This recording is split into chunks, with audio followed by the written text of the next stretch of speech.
right, good evening, everyone. I would like to call to order the Elk Grove City Council regular meeting. Today is Wednesday, May the 28th, 2025, and the time is 6 p.m. Clerk. Thank you, Mayor. This meeting of the Elk Grove City Council is recorded with closed captioning. The recording will be cablecast on Metro Cable Channel 14, the Local Government Affairs channel on the Comcast and DirecTV Uverse cable systems. The recording will also be video streamed at metro14live.saccounty.gov. Tonight's meeting replays will be on Friday, March 30th at 1 p.m. and Sunday, June 1st at 6 p.m. on Metro Channel 14. Once posted, the recordings of this and previous meetings can be viewed on demand at 3ws.elkgrove.gov or at youtube.com/metrocable14. For members of the participating audience who may have personal electronic devices, please place them on silent mode during the meeting or on mute when you are not speaking.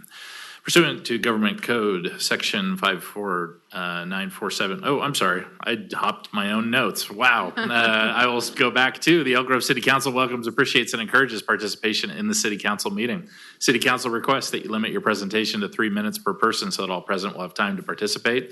City Council reserves the right to reasonably limit the total time for public comment on any particular noticed agenda item as it may deem necessary. Pursuant to Resolution Number 2010-24, no individual speaker concerning public comment may address the City Council for more than 3 minutes. If you wish to address the council during the meeting, please complete a speaker card and provide it to Assistant City Clerk Brenda Haggard prior to consideration of the agenda item. And with that, Mayor, I will be rolling into the roll call, starting with Councilmember Spies. Present. Councilmember Brewer is absent. Councilmember Suen. Here. Vice Mayor Robles. Present. And Mayor Singh Allen. Here. Thank you. Next up is our land acknowledgement, and assisting will be our Vice Mayor. Thank you, Madam Mayor. We honor, respect, and acknowledge Elk Grove's first inhabitants, the Plain Miwoks, who lived as sovereign caretakers of this land and these waterways since time immemorial. We commemorate and advocate for their descendants, the Wilton Rancheria tribe, the only federally recognized tribe in Sacramento County, who endure because of the bravery, resiliency, determination of their ancestors, tribal members, and leaders.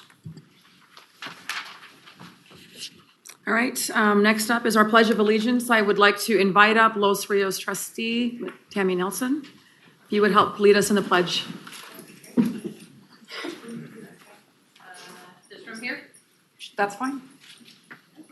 I pledge allegiance to the flag of the United States of America and to the republic for which it stands, one nation, under God, indivisible, with liberty and justice for all.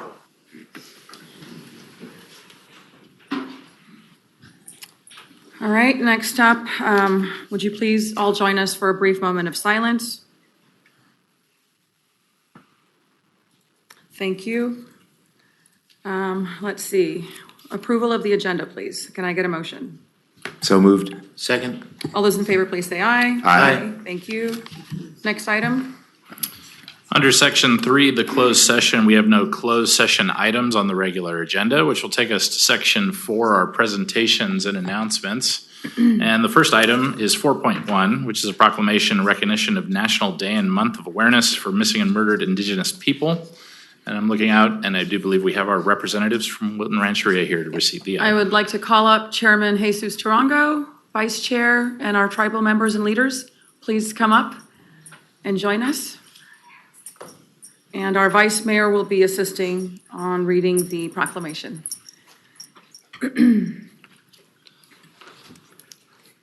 Chairman, Vice Chair, Council members. I see the CSD Board of Directors is also here. Just wanted to, before I begin reading the proclamation, just wanted to say thank you for leading the way, not only in our region, but in the state of California. The Wilton Rancheria stepped up and is one of the leaders in this, especially after signing the MOU with our District Attorney, Tien Ho, and our Sheriff, Jim Cooper. And we appreciate and are so just grateful for your leadership and stepping in so that other tribes can also follow the same way. Thank you for what you're doing, and thank you for leading. And I will go into reading the proclamation that we have for you.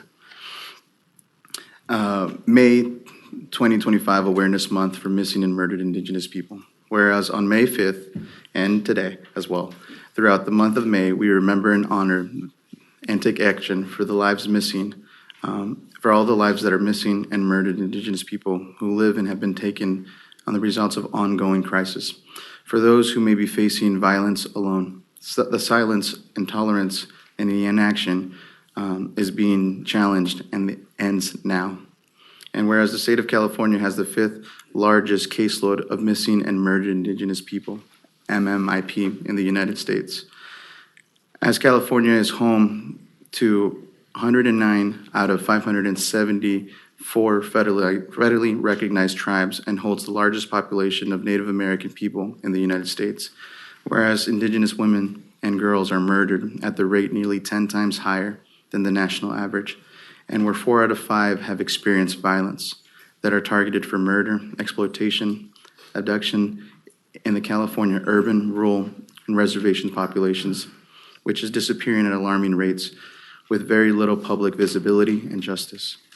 Whereas there's no comprehensive estimate to the number of Indigenous people who are missing or have been murdered since the beginning of colonization. Whereas the Elk Grove City is committed to spreading awareness of our Indigenous people and those who have gone missing and murdered, tortured, raped, trafficked, assaulted, or those who have not been properly have had their attention or justice.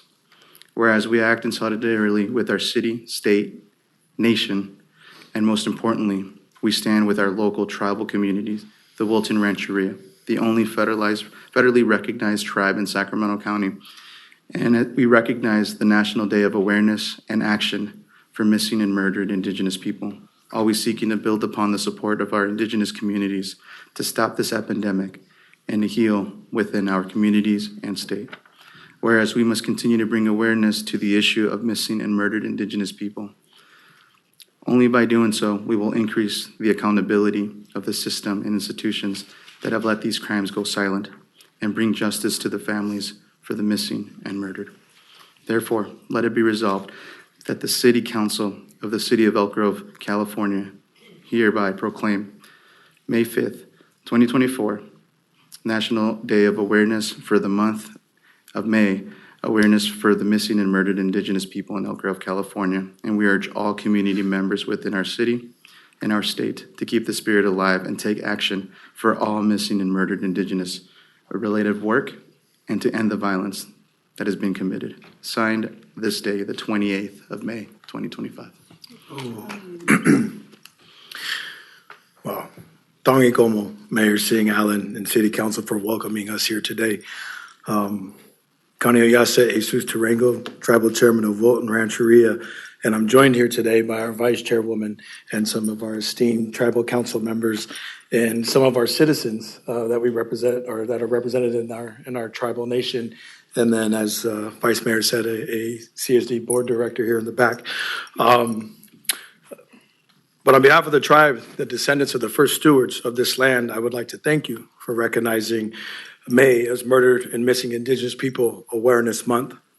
A study by the National Institute of Justice found that more than 4 in 5 Native women, 84.3%, have experienced violence in their lifetime, including 56% who have experienced sexual violence. 2 in 5 Native women, 43.7%, have been raped in their lifetime. Native families experienced the second highest rate of homicide in 2020. That year, homicide was one of the top 10 leading causes of death for Native women aged 12 to 45. And in many recent years, it has ranked as high as number 2. For some perspective, Wilton Rancheria has just over 1,000 citizens. Statistically speaking, this means that of our 483 women and girls, approximately 387 of them will experience violence in their lifetime. And as a husband, and as a son, and a father of 6, I know that something must be done to address this epidemic. Wilton Rancheria is committed to doing our part, and that's why recently we launched a regional MMIP task force in partnership with our District Attorney Tin Ho and Sheriff Jim Cooper. This task force brings together tribal, local, and state law enforcement to share data, coordinate response efforts, and seek justice for victims and families. Resolutions like this are an important part of the puzzle. They serve as a commitment that we will continue to work together as sovereign governments for the recognition and the safety of all of our citizens, knowing that we all, as elected officials, have a duty to lead the fight to protect our most vulnerable members. And in closing here, I just want to say too, again, that we appreciate these things. Some people may think that it's just a formality, that what you're doing. But with MMIP, it's more that it's going to take more than just one effort to combat that. And education and awareness is one of those things. And by doing these things, it keeps people understanding and brings new people to understanding what this is. And so for that, we're very thankful. And again, I think you know the tribe in that our job is not only to protect our citizens, but our greater community. And that's why we did what we did here recently. Standing here with one of our council members and family members of, unfortunately, a victim of MMIP. Our tribe is we're not immune to it. Currently, we have about 4 or 5 cases right now in our own tribe. And so just to put that in perspective, this isn't something that doesn't affect us. We're very affected by it. But we thank the city and everybody for your guys' efforts in bringing awareness to this, and we won't forget. So Tongi Como for standing with us, but also making sure that those voices aren't, they're not going to be left voiceless, because we'll speak for them. So, Tongi Como. Thank you.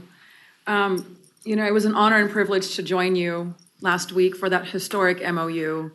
I think that you have set the precedents for all tribes in California. May we see more MOUs like this throughout the state and throughout the country, because those statistics that you shared are alarming, and they should shake every single one of us. So just congratulations on paving the way, and we stand with you in solidarity as you lead this effort forward. Congratulations. Thank you. We will come down there. Got that face up.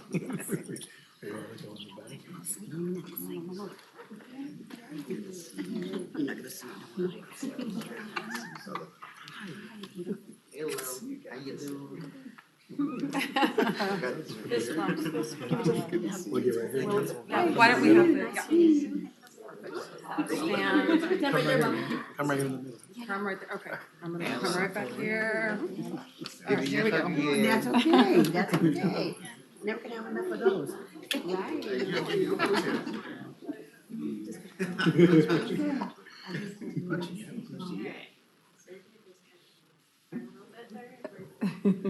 Got it, multiple cameras tonight, look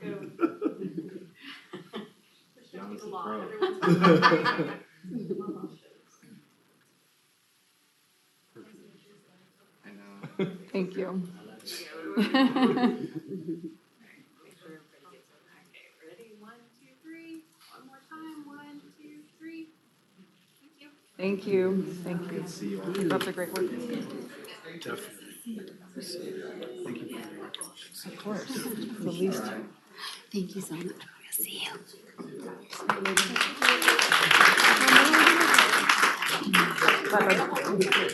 See you.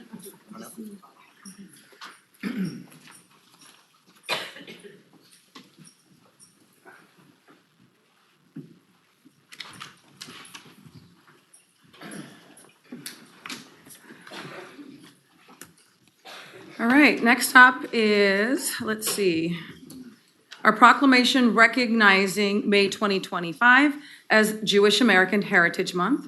I would like to call up Tammy Nelson and members of the Jewish community. Please join us here in the front. And assisting with that proclamation will be Councilmember Kevin Spees. And the Interfaith Council. And the Interfaith Council, absolutely. Okay.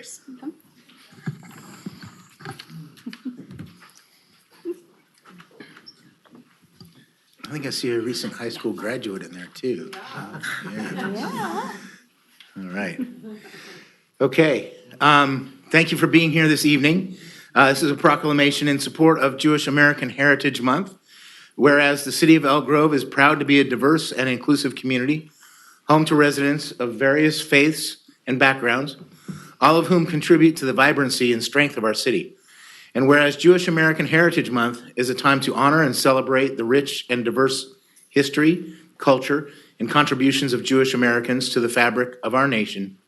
And whereas Jewish Americans have played an integral role in the development and progress of the United States across numerous fields, including science, medicine, law, business, arts, entertainment, education, and public service.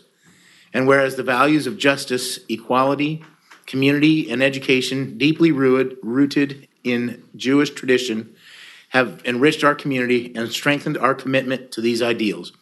And whereas the Elk Grove Jewish community is small, but steadily growing, its impact is already being felt, reminding us that the strength of a community is built on individual voices and actions on reaching out, showing up, and standing together.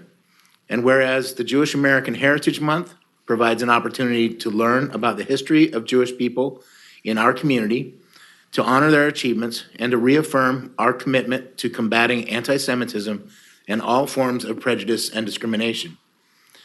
Now, therefore, be it resolved that the City Council of the City of Elk Grove hereby affirms and proclaims the month of May 2025 as Jewish American Heritage Month in the City of Elk Grove, honoring the achievements, cultural heritage, and enduring contributions of Jewish Americans to our community development. Signed this 28th day of May 2025.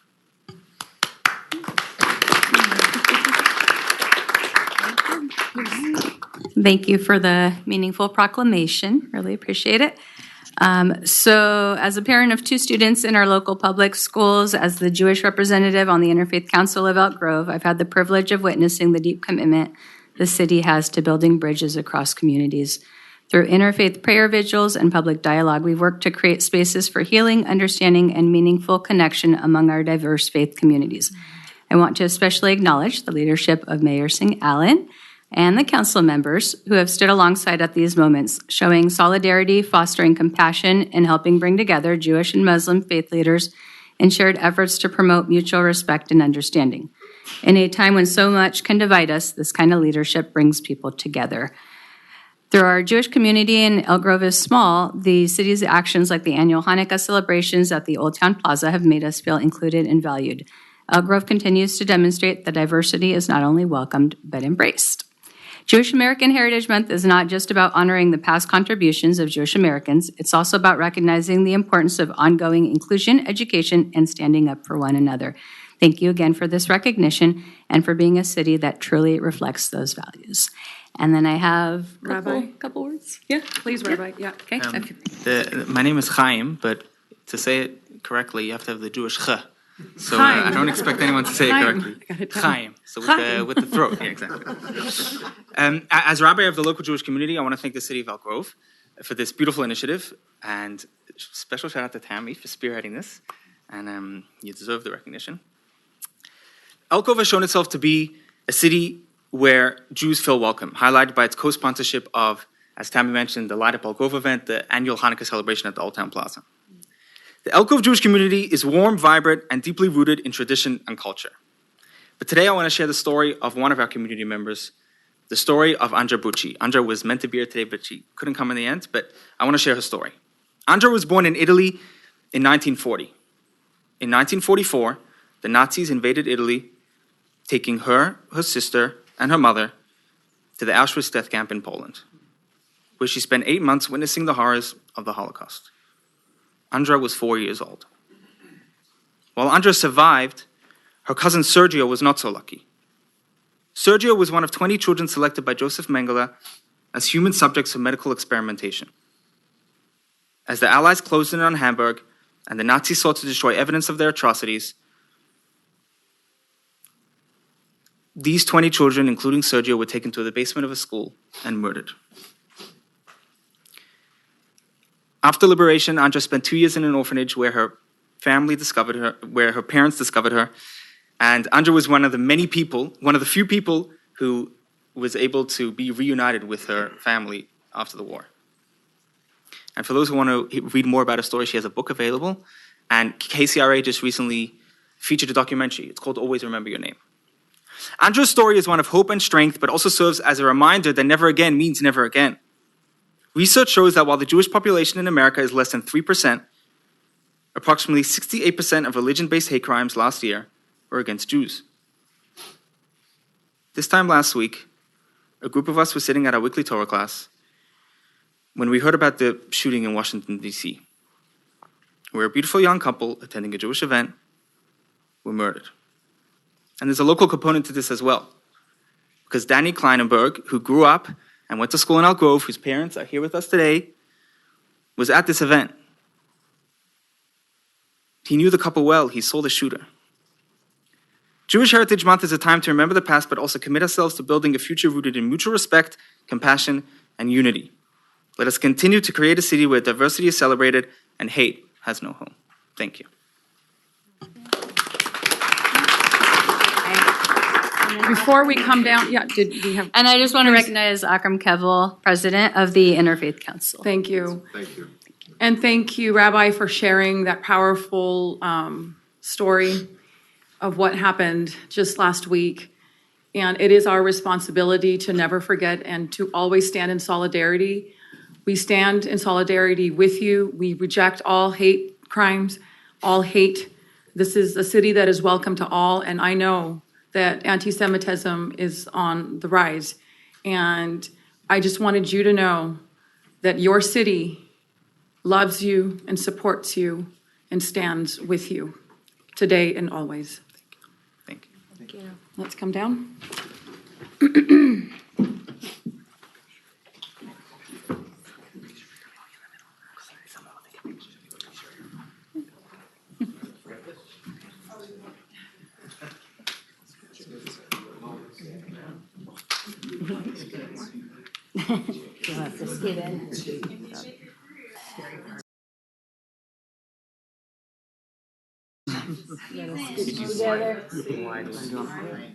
I'm gonna squeeze somewhere here. In the middle. Rabbi? Yep. Here, let's, we'll get it so that Tammy and the rabbi can hold this. Yeah, okay. Everybody in?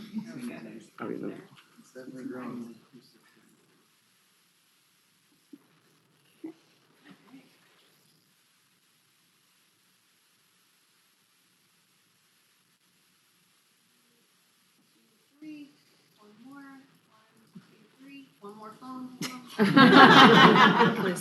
Share these out later.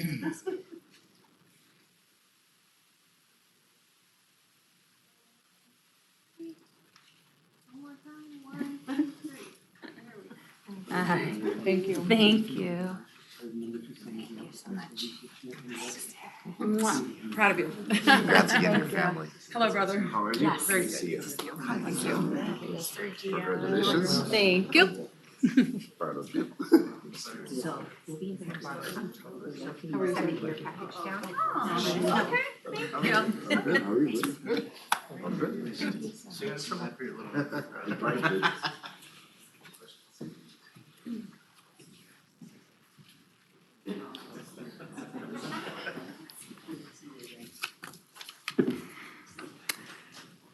All right, May is also Asian American, Native Hawaiian, and Pacific Islander Heritage Month.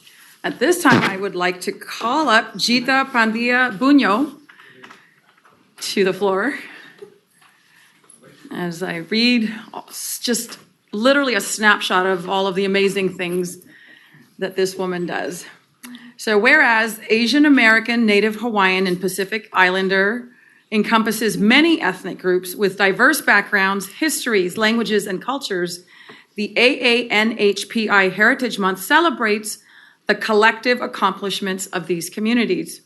Whereas the AANHPI community continues strong traditions, educating future generations of a shared heritage, promoting friendship, communication, community service, engagement, and involvement, while fostering intergenerational leadership and securing rights and access to equal opportunities to create a fairer and more just society for all. Whereas Gita Pandia Bunyo exemplifies the spirit through her distinguished public service, from leading Air Force medical readiness after 9/11 to her current role as UC Davis Health Senior Vice President, driving organizational efficiency, showcasing exceptional dedication and leadership. And whereas Gita Bunyo's resilience and dedication to improving the lives shines beyond her professional achievements to include active involvement in charitable organizations like the American Heart Association and the Sacramento County Children's Coalition, her personal journey overcoming a stutter, her vision for personalized healthcare, and her appreciation for her cultural heritage including Indian cuisine and a balanced lifestyle.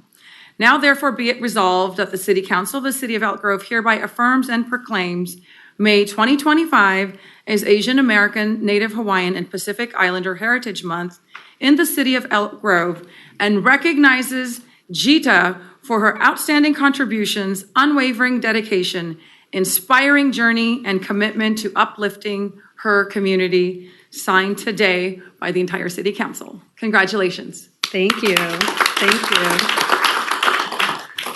Thank you, Mayor. Thank you, Council, and thank you to this amazing city for this honor. As I stand in front of you today, and I was sort of thinking about what this means, right? I was sort of reminded that we're all standing on the shoulders of some giants who came before us, right? That some point along our family's journey, somebody made the sacrifice and to move across the world also that we could have the life that we are living right now. So we're really living somebody else's, dream right now. And I think it's just really, really special to me. My journey is really no different. My parents and I moved here when I was senior in high school. I questioned their judgment, right? Moving across the world for a kid who was a teenager. But really the dream that they had was for their daughters to live the life they want, have a choice in what they do. And so really carry that with me day to day. And I want to really thank our council. You guys really show the way for the kids, my kids especially, right, to sort of see what it means to really give your time to build the community that we've got here. We're really very, very special, and what we do, who we are, it sort of shows when you're walking around this city. As young parents, when we were looking for a home, right, the only thing that we Googled was grade schools, and here we are. What we did not expect really is to find the community that is so rich, that is so diverse, that is so cohesive, where we have so many celebrations of all the cultures and all the beliefs, and really that's what makes us who we are. So I really want to thank you for this time and thank you for this amazing honor, and I'm just really truly grateful for this. Thank you. Thank you.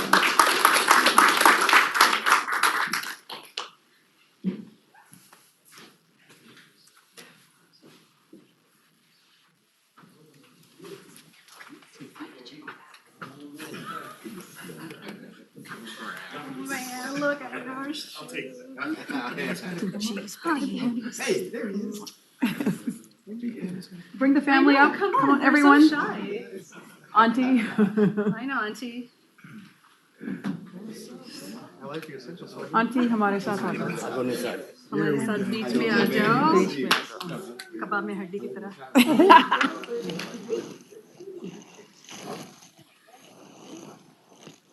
One, two, three. One more time. One, two, three. Thank you. So good to see you. Good to see you too. Yeah. How is our past commissioner? Commissioner is almost done with her year 1 of college. She's coming back. Oh, that's right. That's right. Wow. All right. Miss Jita. She's so good. She's so happy. Good. You. Okay. All right.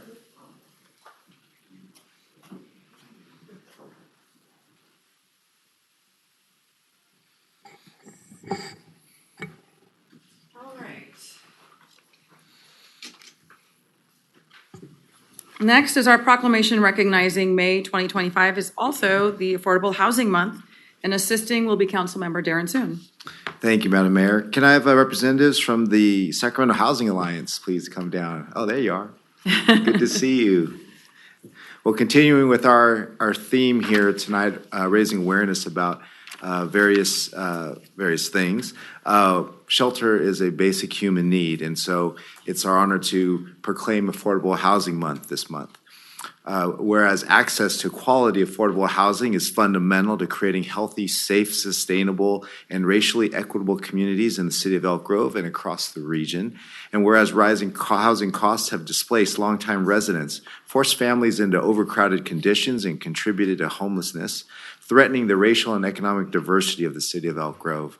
And whereas affordable housing with wraparound services is a key solution to homelessness and is essential to the well-being of seniors, families, youth, veterans, individuals with disabilities or special needs, and the broader Elk Grove community. And whereas local housing organizations recognize May as Affordable Housing Month, underscoring the urgent need for action at the local and regional levels to address the growing housing crisis. And whereas the Sacramento Housing Alliance has worked over 35 years to advance policies and programs that expand the production and preservation of affordable housing and promote housing justice throughout the greater Sacramento region, including the city of Elk Grove. Now, therefore, be it resolved that the City Council of the City of Elk Grove hereby proclaims May 2025 as Affordable Housing Month in the City of Elk Grove, and that the City of Elk Grove affirms its commitment to supporting affordable housing solutions. Thank you very much for being here. Thank you. Good evening, Mayor, Council. Thank you so much. My name is Jonathan Cook. I'm the Executive Director of the Sacramento Housing Alliance. For over 35 years, we have been advocating for the development of safe, accessible, and affordable housing for low-income individuals and families, and those who are experiencing homelessness. Through public-private partnerships, our nonprofit affordable developer members are delivering hundreds of units of affordable housing in Elk Grove. The City of Elk Grove is a key partner in this work, dedicating millions of dollars and funding projects, as well as implementing policies that make it easier to build affordable housing in the city for our neighbors.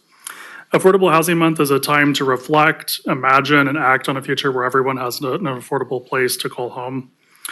Now more than ever, it's critical that we come together, advocates, neighbors, leaders, and residents, to ensure that every person has access to an affordable place to call home.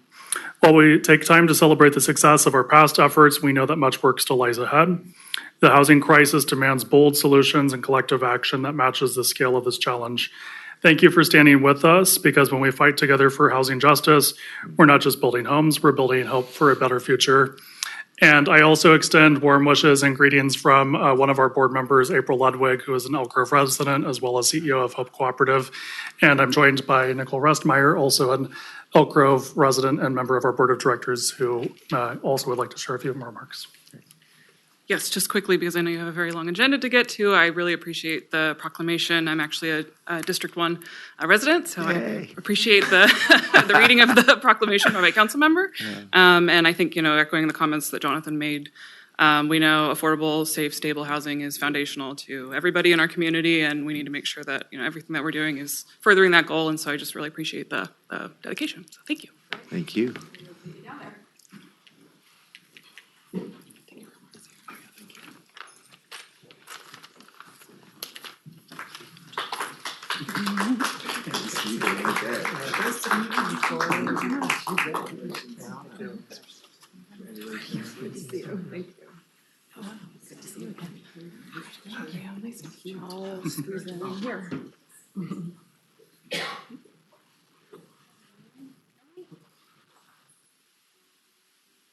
Ready, 1, 2, 3. One more for good measure. 1, 2, 3. Thank you. Thank you again. Thank you. Hi, congratulations.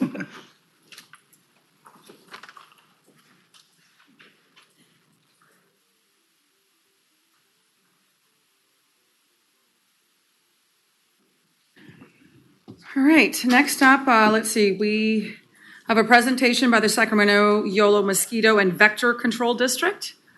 Welcome. At the end, I promise you won't have to come down and take a picture with me.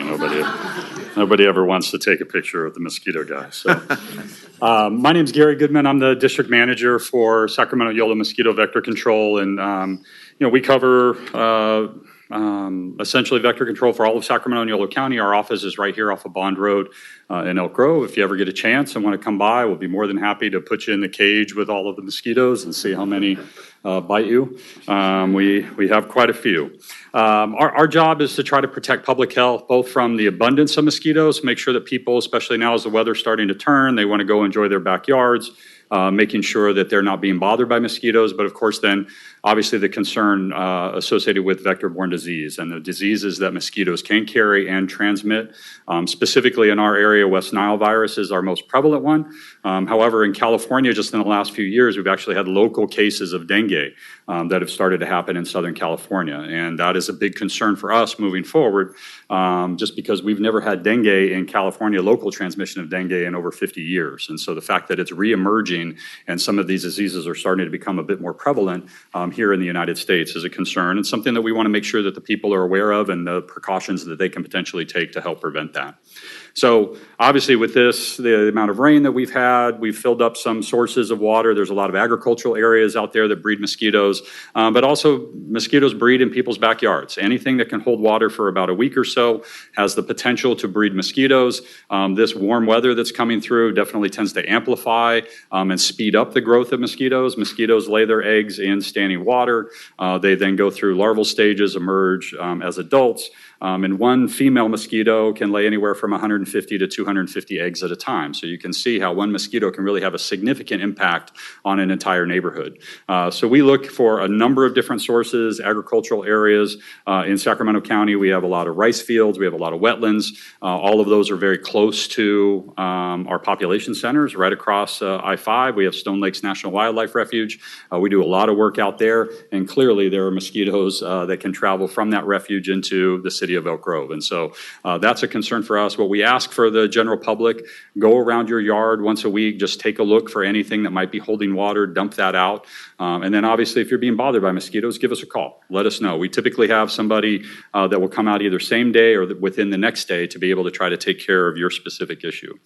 And again, here's some photos of some of the sources that we have, some of the agricultural areas, rice fields, but anything, again, that can hold water. Those tires, bird baths, buckets, anything that fills up with your sprinklers as you're trying to keep your lawn green and water your plants, anything that can hold water for a week. One of the big challenges that we have are backyard swimming pools. So an unmaintained swimming pool breeds thousands of mosquitoes. Those mosquitoes fly. They can fly anywhere from a mile to 2 miles a night. So you can have just one neighborhood or one bad pool can really have an impact on every neighbor within a 1 mile radius. We use what we call integrated mosquito management. The first is public information. We have a very active social media campaign. We do television, radio, print. We do a lot of interviews. We do a lot of neighborhood association presentations. We do school presentations, essentially just trying to get the information out to the general public as to what they can do, be aware of mosquitoes and aware of the diseases that they can carry, and then, of course, the preventative measures that you can do. We have a surveillance program, and what this is for us is we set traps out throughout our district on a daily basis, essentially, and we monitor the different species of mosquitoes. In our area, we have about 24 different species of mosquitoes. Not all mosquitoes are created equally. Not all can transmit disease. And so we monitor those numbers for both abundance and, of course, disease transmission. So we bring all of those traps back to our location at Elk Grove. We separate them by sex and species. And then, of course, the ones that can carry virus, we test to see if they're actively carrying virus. But we also want to just monitor the abundance. Are the mosquito populations going up? Where potentially would they come from? And so it can help give us clues as to where we can look for to be able to try to help reduce or find those breeding grounds. We have a biological control program. If you've ever driven by our facility, you see all the ponds that are out there. We breed mosquito fish, very small, about 2-inch long fish. We plant those in places where they will be successful. So again, backyard swimming pools that are being unmaintained, agricultural areas, horse troughs, all of those things that can hold water and breed mosquitoes. We have the largest mosquito fish breeding facility in the country. We plant about 3,500 pounds of fish per year just in Sacramento and Yolo County. It's free of charge. All you have to do is give us a call. We come out there and make sure that that we're putting them in an appropriate place and that they're going to survive. We have an ecological management department. This is some heavy equipment. We have a backhoe and dump truck. We do specific work with landowners to make sure that they are reducing mosquito breeding on their property. So specifically Stone Lake, CRP, that's down here in our area, Nature Conservancy, Vic Fazio Wildlife Area. All of those are landowners that we work with to make sure that they're implementing what we call best management practices to reduce mosquito production on their land. And then, of course, we have control operations. So for us, we have a technician. We have actually 2 technicians specifically for Elk Grove. Every day, they are driving around. They're looking for and visiting known mosquito breeding sources that we have within their particular zone, and they're treating that accordingly. Then, as we potentially get disease activity, we're monitoring that, and we will go out and do adult mosquito control, and that's with backpack or ATV or truck, or in years past, we've done the airplane over town. And so we hope never to try to get to that point, because that means that we've reached thresholds that are significant and the risk to human transmission is real and happening at that particular time. So we try to keep it done on a local level with just trucks and ATVs at that point, but it is a significant portion of our program. This is a general map of last year, Elk Grove, positive dead birds and mosquito samples that we found within the city limits and just outside of the city limits. So the yellow squares are positive birds. West Nile virus is a bird disease. So it's carried by birds, it's vectored by mosquitoes. So a mosquito bites an infected bird, picks up the virus, and then passes it on to another bird or passes it on to a human or to a horse. We didn't have a lot of activity in Elk Grove last year, which is great.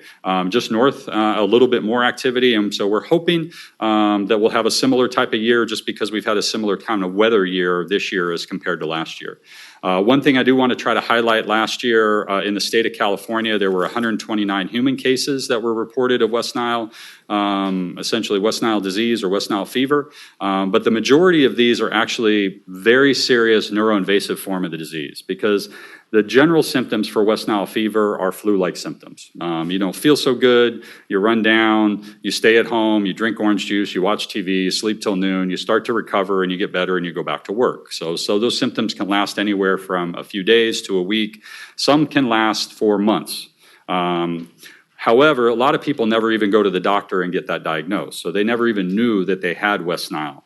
The more serious ones, or the ones that get reported, are the ones that you start to get encephalitis-like symptoms. When it starts to get into the brain, it causes encephalitis, can cause blindness, paralysis, and of course even death. And so the vast majority of human cases that get reported in California are the very serious neuroinvasive form of the disease.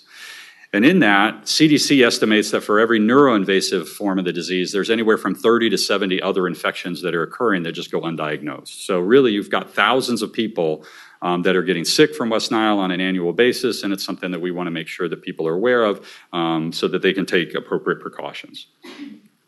In the last few years, since 2019, we've detected what we call invasive mosquitoes. So these are mosquitoes that traditionally have never been here in California, and specifically in the Sacramento area. We have detected some in Elk Grove. As you can see, the purple triangles there highlight the areas within the city limits, but you can see just north of that, we have a very large population of these invasive mosquitoes. And the concern with these, Aedes aegypti, and specifically Aedes aegypti, but also Aedes albopictus, these are very efficient vectors of more exotic diseases like Zika, dengue, chikungunya. And so the concern is, obviously, if we get them established in our area, then we may have the possibility of local transmission of these types of diseases, similar to what's happening in Southern California over the last 2 years. So we are monitoring this heavily. We're doing treatments to be able to try to reduce those numbers. We get imported cases of dengue, chikungunya, Zika, malaria every year. So most people, what they end up happening, they travel to an area where those diseases are endemic, they get sick, they come back here, they experience symptoms, and then if they get bit by the right or wrong type of mosquito, then there's the possibility of transmission of that disease. And so for those diseases, we get anywhere from 10 to 20 cases of dengue every year. Malaria is about the same. Zika, a little bit less. Chikungunya, a little bit less. But the risk is real, and we want people to be aware of that and take the appropriate precautions. We are going to be investigating this year a new technique, and I've talked about this, I think, the last couple of years, but it's called sterile insect technique. So our job typically is we go out, we find mosquitoes, we kill mosquitoes. Very simple, right? Find and kill. This is a different technique to where you're actually releasing sterile insects or sterile male mosquitoes into a neighborhood. The concept is they mate with the wild females that are there, and then the progeny or the eggs are not viable. So this is a brand new technique. It's just recently, there's been a lot of studies that have happened. We're working with a researcher out of the University of Kentucky, and we've targeted an area specifically in Natomas to be able to do this year. So there are a number of districts throughout the state of California that are doing these types of trials. It's been found to be very successful. They had early trials in Fresno a few years ago in Southern California. They've done some work in Caribbean islands. They've done some work in Florida. It's now become commercially available, and our district is going to be investigating to see how we might be able to implement this particular strategy in the future. The beauty of this particular technique is that you release male mosquitoes. Male mosquitoes don't bite. So there's no risk of disease transmission, and we've seen populations drop anywhere from 90 to 95% with this particular technique. Now we're targeting a particular species. It's not every mosquito because the mosquito species only mate with their own species. So it's a little bit different. Aedes aegypti doesn't mate with Culex or the West Nile mosquitoes. They'll only mate with Aedes aegypti. And so right now the technology is specifically designed for the dengue, chikungunya, Zika carrying mosquitoes, these invasive ones that we've now found. And so we're going to be doing a trial this year, just after July 4th in the Natomas area from July all the way through October. So moving forward for us, what do we want the public to know? We are going to be moving forward with this new SIT. We're excited about this prospect, also comparing with other districts throughout the state that are going to be using it. We're going to continue our surveillance and control efforts. We want the public to know that if you're being bothered by mosquitoes, call us. Again, we typically come out either same day or next day to be able to try to take care of your problem and educate you as to where the mosquitoes may be coming from and what you can try to do to help prevent disease transmission. We always want to encourage the public to give us a call. If you're being bothered by mosquitoes during the day or in the evening time, we don't care. We want to come out and be able to try to take care of it. In addition, I know, as the summer starts to come through, you start to have public events. We buy mosquito wipes or repellent wipes by the pallet. We have thousands and thousands and thousands of them. If you have an event that's going to happen, whether it be movies in the park or whatever, national night out, all of those things, give us a call. Be more than happy to provide those things free of charge along with other information. So you can find more information on our website, fightthebite.net. Give us a call, 1-800-429-1022. And with that, I'll see if the council has any questions. I talk very fast. I'm sorry. Yeah, no, that was great. Thank you for your presentation. Any questions? Looking to the left, to the right? I do have a question. Yes, please. Yep. Okay, so obviously the best way to control the mosquitoes is to make sure they can't breed in the first place. But when they are breeding and when they are out and about, obviously the insect repellent is a good way. But I've always wondered about the electric lamps. Are those effective? Or do they bring in more, right? A couple different things. There are other insects that eat mosquitoes. So when you put out a light, just like your porch light, you'll see moths and everything else. They're attracted to light. So you put out those bug zappers, and you're bringing insects to that. So not only are you bringing some mosquitoes to it, but you're also bringing some beneficial insects to that too. Dragonflies kill mosquitoes, will eat mosquitoes, and so you're drawing those things in.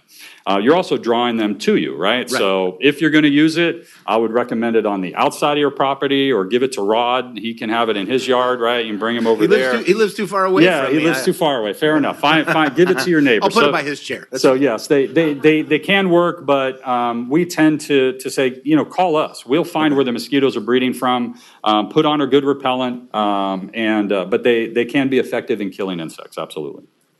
But it's kind of a widespread kind of mass. Yeah. Okay. That would be my take. Yeah. Well, it's been, I think, 5 years now. This is my 5th time. I'm happy to see it because it signals the beginning of summer. Right? Of summer, absolutely. So thank you for being here. Appreciate it. Thank you.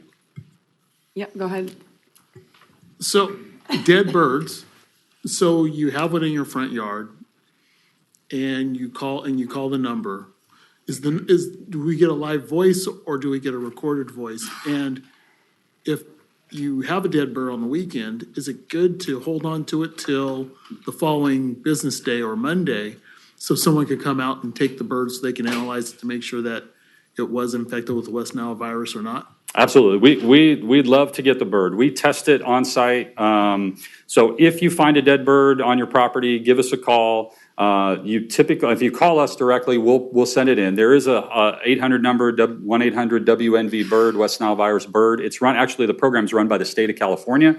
They'll get the information to us. You can also go online and just fill out the form online. We'll get that notification and we'll come out and pick it up. Okay. It's amazing. We can detect virus in a very old dead bird. So our microbiologist, she's a little weird. I hope she's not watching. So, but she'll scrape the inside of the skull. It's incredible. She can detect virus from anything. So it doesn't matter how old the bird is. We want to test for it because we want to know if we have active virus activity in your area. And then if it is positive, we'll call you back and let you know. If we don't call you, then you can assume that it's negative, but you can always call us back and we'll be more than happy to give you the results. Okay. And seeing no other questions, thank you for that very informative presentation. Great. Thank you very much. All right, we will move on to public comment. I will go ahead and open up the public comment opportunity at this time. Let's see, we will start off with Paul Lindsay, followed by Constance Conley.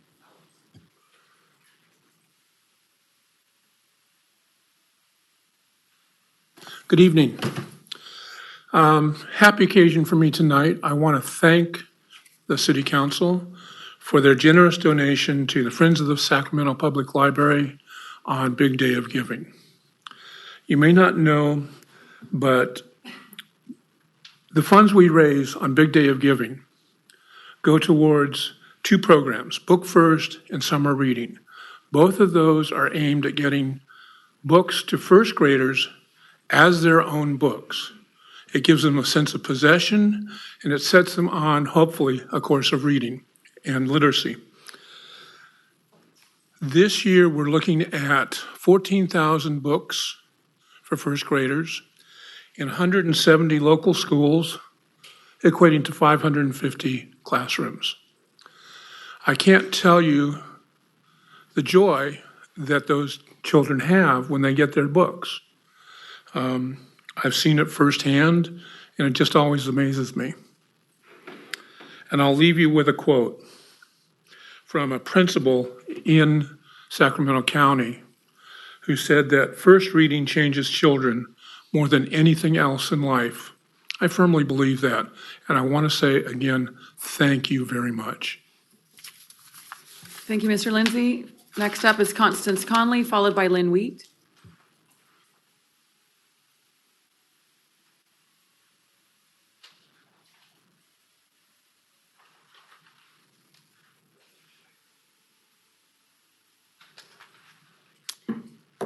Good evening, Mayor and Council. It's been a while since I stood at this podium. Though health issues kept me from attending council meetings, I still pay attention. Ruth Bader Ginsburg once said, "Fight for things you care about," and so I will. I want to address this council tonight on the preservation of the rural area. The city zoning code definition. The ag districts are applied to areas of the city for viable agricultural use and very low density residential use. And yes, most of us still maintain the agricultural lifestyle. Others, evidenced by the beautiful new homes built at Sheldon and Waterman Roads, prefer and appreciate the minimum 2-acre lots. And if you haven't seen those beautiful homes, take a drive. What the old and new residents still have in common, we appreciate the slower pace of life and strong sense of community that characterizes the rural area. Okay, I'm going to name drop a little bit tonight. Darren, I would like to address the comments you made at the April 25th, 2023 council meeting. Legacy exists for a reason. You can ask Pat Hume. His candidacy and part of his legacy on this council is and was the rural road standards. Pat rolled up his sleeves literally and figuratively and worked with many residents to ensure that the rural area was preserved for generations to come. Those residents included Shirley Peters, Leo Fassler, June Coates, and Tom Shine, to name a few. They all loved our city and their legacies matter. People matter. And Brenda gave you a resolution for Shirley Peters. This was proudly displayed at her funeral. And Darren, this was part of her legacy, and you signed it. The legacy of the rural area is important because it encompasses valuable resources, is a diverse community within our city, and a unique way of life contributes to our city's well-being and cultural richness. It's a reminder of our connection to the land, history, and traditional practices that helped shape the rich heritage that is Elk Grove. Excuse me, I'm nervous because I haven't been here a while, and I'm sorry, but cancer medications mess with you big time. In preserving the rural area, I will end with the second part of Justice Bader's quote, "But do it in a way that will lead others to follow you." I hope this council will take a leadership role and do just that. Thank you. Thank you. Next up is Lynn Weed, followed by Monica Lewis.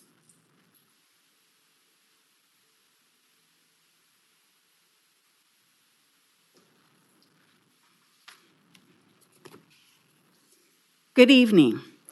As we embark on more taxpayer dollars to be funneled into Old Town, or should I say historic Main Street, Elk Grove, I have to express my concern about taxpayer dollars being spent to promote vices that potentially impact the health and quality of life for our most vulnerable residents.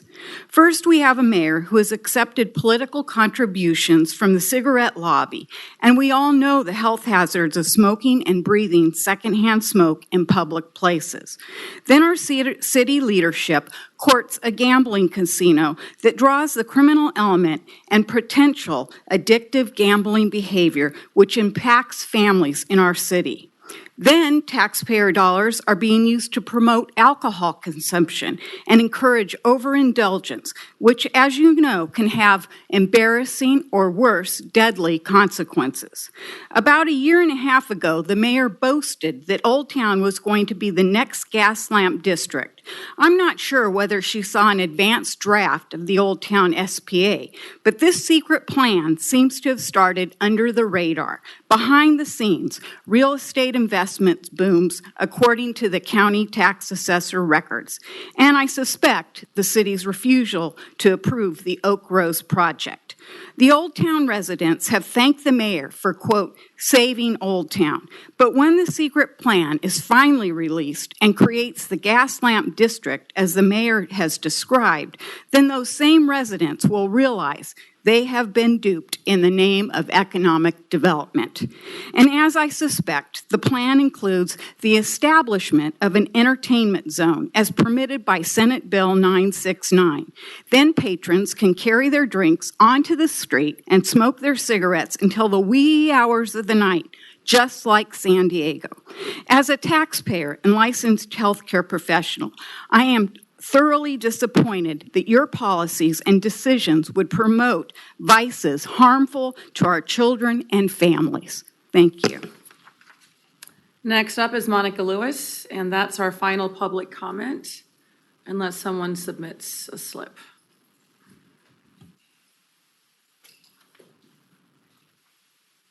Hi, my name is Monica Lewis. Thank you for everything you do and for letting me speak today, having this type of platform. I'm breathe. I am here today because you're the boss's boss, basically, meaning the beginning of this year found me us. I'm going to try to come to the point. I'm sorry. This is why I'm here. On the 31st of this beginning of this year, my pets and I were carjacked. And subsequently, I was in the hospital for quite some time, having facial surgeries to remove asphalt. My car was found eventually in Lathrop, California, after being sold in Stockton. No animals were in the car. The sheriff's report says personal belongings, 3 dogs, 1 cat. Our mother had just passed away, so I came to Sacramento to gather up my sister and make some arrangements. parked there, waiting for my sister to pick her up for St. Mary's. That's when we were carjacked, and I was pulled from the car. The car was taken with my animals. To the point, and why I'm here, specifically here, I have subsequently found 2 of my animals, amazingly. My little one was found at Sacramento, Front Street. I always say theater, front shelter. She's only 6.5 pounds, but she had been thrown from the car. And I buried her last week. Subsequently, I have found Joe. Joe. He's my Labradorable. And he has been found at the Elk Grove shelter, animal shelter.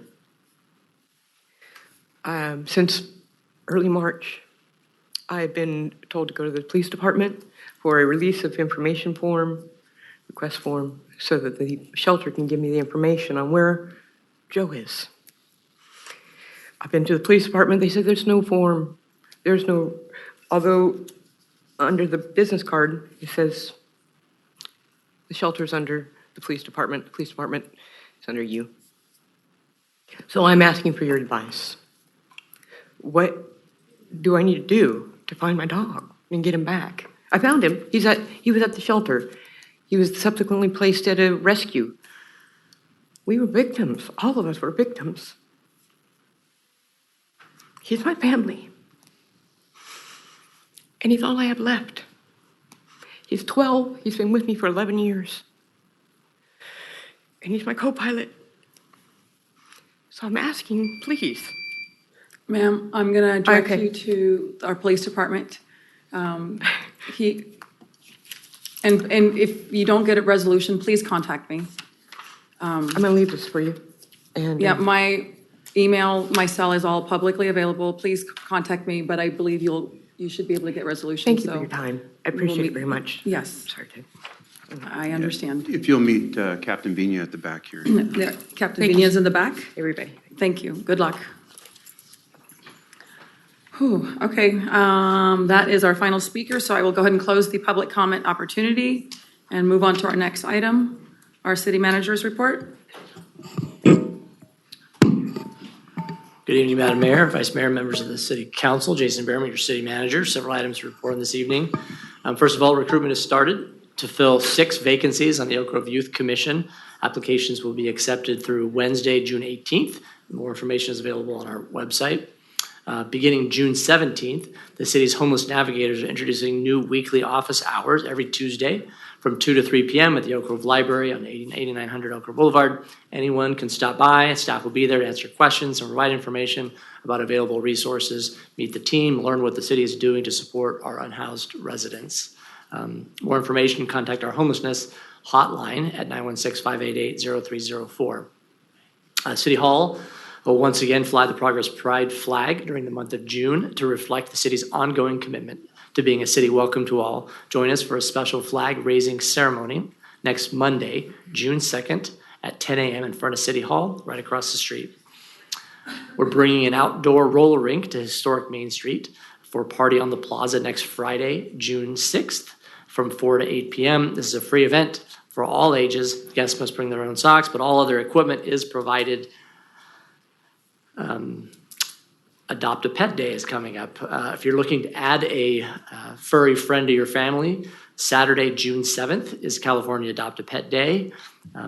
Animal Services will be waiving adoption fees for all pets on that day. Look for adoptable pets at the Animal Shelter at 9150 Union Parkway and at PetSmart at 8215 Laguna Boulevard from 12 p.m. to 6 p.m. Again, on Saturday, June 7th. Bring the family to a regional safety day at Elk Grove Park next Saturday, June 7th from 9 a.m. to 2 p.m. Cosumnes Fire Department and Elk Grove Police Department have partnered to showcase emergency response vehicles, canine demonstrations, Jaws of Life extractions, a helicopter landing, and more. Details are available on the CSD website as well as ours. And then finally, we have our Sunday Fun Day coming up. City services from our city staff, local service partners on Sunday, June 6th from 11 a.m. to 2 p.m. at Old Town Plaza. We're hosting the Sunday Fun Day for the third year. It's going to be bigger and better than ever. Free activities, giveaways, and Sundays while supplies last. And that concludes my report. Happy to answer any questions the council might have. Thank you for your report. Any questions or comments? Looking to the left, looking to the right, seeing none. Thank you. We will move on to our consent calendar. At this time, I'll go ahead and open up public comment. And I have one speaker on item 7.4, Constance Conley.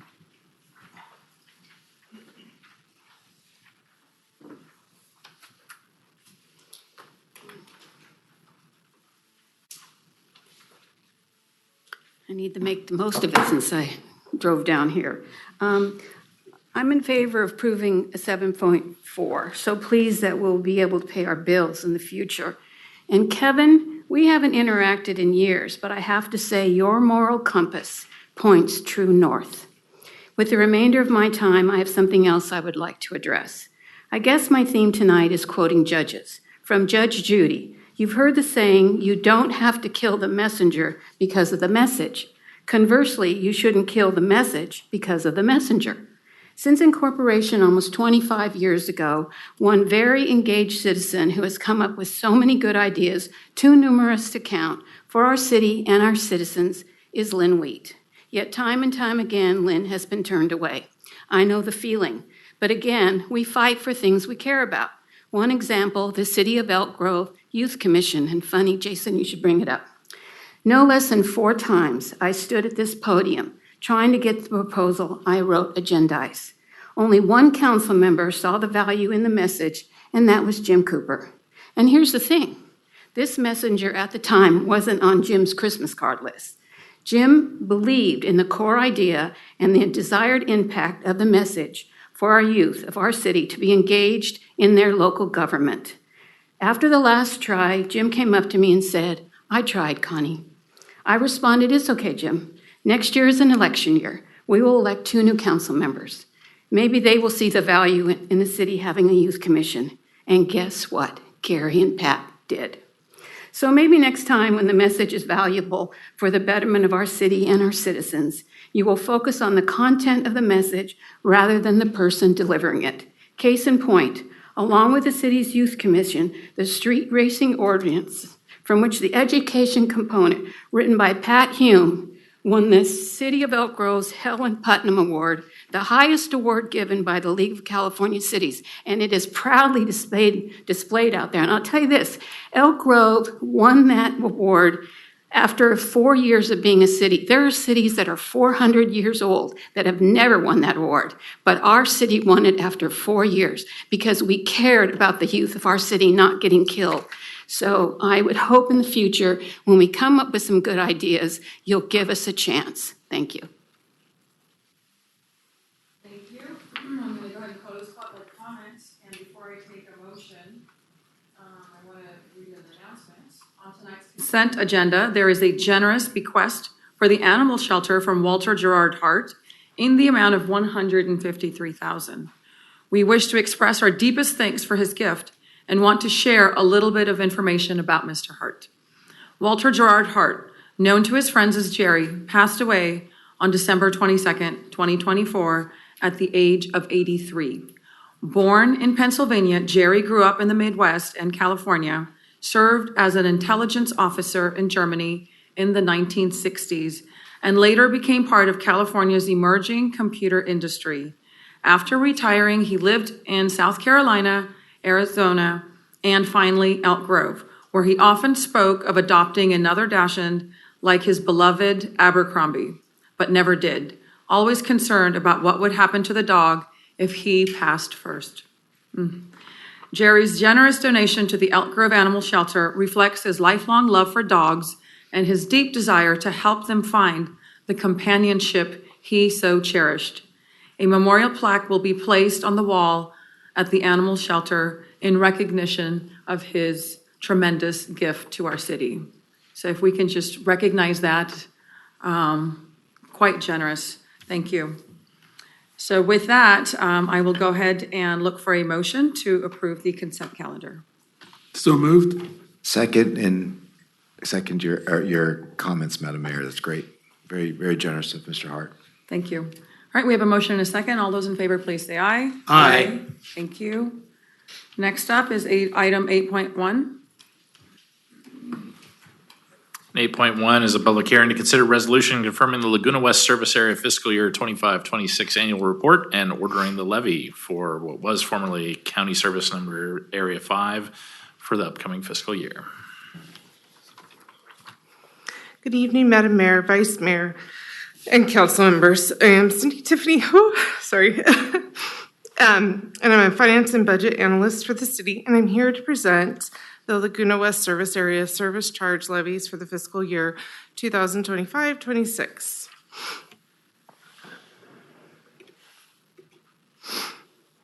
Originally, in 1992, this service area was established by the county, and it was Service Area 5. Laguna West, the city assumed the administration of this during the annexations in 2003, and it became known as the Laguna West Service Area. The service area provides miscellaneous services such as street sweeping, road maintenance, drainage services, and administration to that area. Here shown is a map of the service area, and the area is bound by approximately on the north by Laguna Boulevard, the west I-5, and east side is Franklin Boulevard. The map has not changed since the service area was created in 1992. There are annual levy requirements. In 1993, the Sacramento County Board of Supervisors created ordinance number 1418, which established that the service charges formulas be procedure and for the collecting of the county services to be charged on the property tax roll. To levy the service charges, the governing jurisdiction, which is now the City of Elk Grove, must confirm an annual written report detailing individual parcels and their respective service charges. In this, their formation documents established basis for annual increases. These levies are currently at the maximum amount allowable for assessment, so there will be no additional increases for further levy. So the levy will stay the same. Here's a table of the proposed service charges for 25-26. And as you'll see here, the single-family residence and all other categories will stay the same as they were the previous year. In conclusion, staff recommends maintaining current service levels to provide an adequate revenue stream and services to maintain sufficient reserves for future projects and to maintain consistency with the 2025-26 budget document. Staff recommends that the council adopt a resolution for the Laguna West service area for the fiscal year 2025-26, which will confirm the annual report and order the levy. This concludes my presentation. Thank you for your consideration. I am available for questions. All right, thank you for that. I will declare the public hearing is now open and open up public comment. I do not have anyone sign up on this item. I will go ahead and close public comment and declare the public hearing is now closed. Any questions or comments? If not, I will Move to look for a adopt the motion. resolution. We have a motion. Can I get a second? Second. All those in favor, please say aye. Aye. Thank you. Next item. And next is item 8.2, a public hearing to consider resolution adopting amendments to the Bicycle Pedestrian Trails Master Plan and a resolution adopting the City of Elk Grove Active Transportation Fee 2025 Nexus Study Update and Fee Schedule.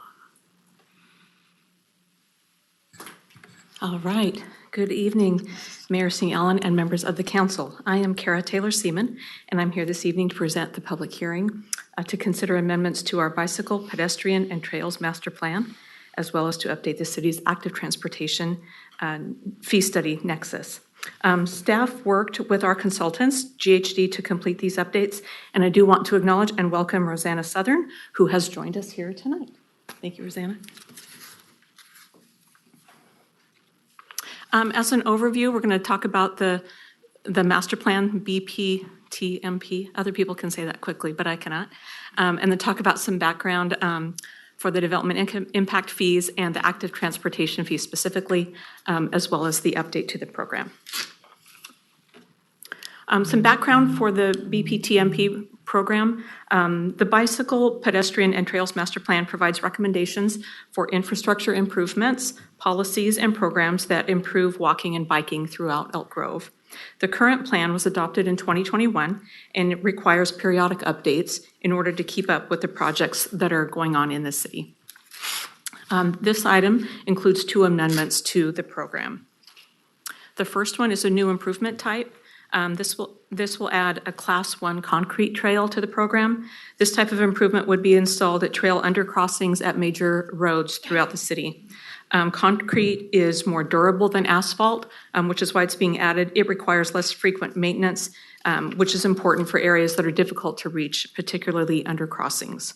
The improvement would be added at 4 recommended locations throughout the city.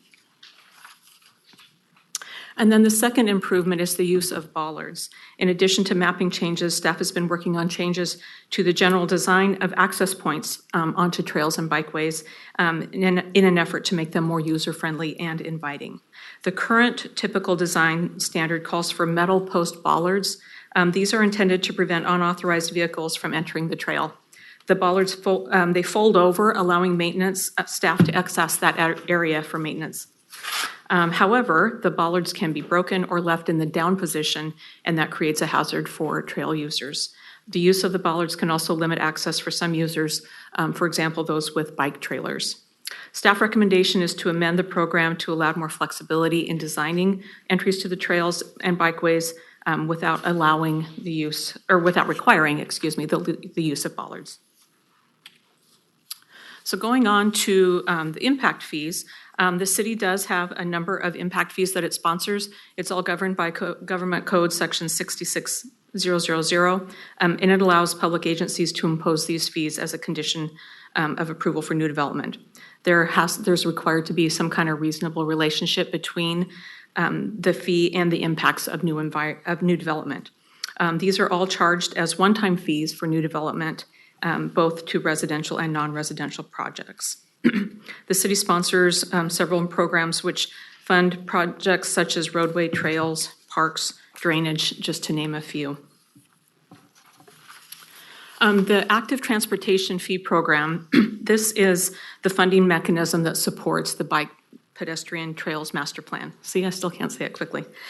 Historically, these projects have been included in the city's roadway impact fee program. However, in 2022, a separate standalone program was created, and it provides the funding for various non-vehicular modes of transportation, for example, pedestrian paths, bike paths, and trails.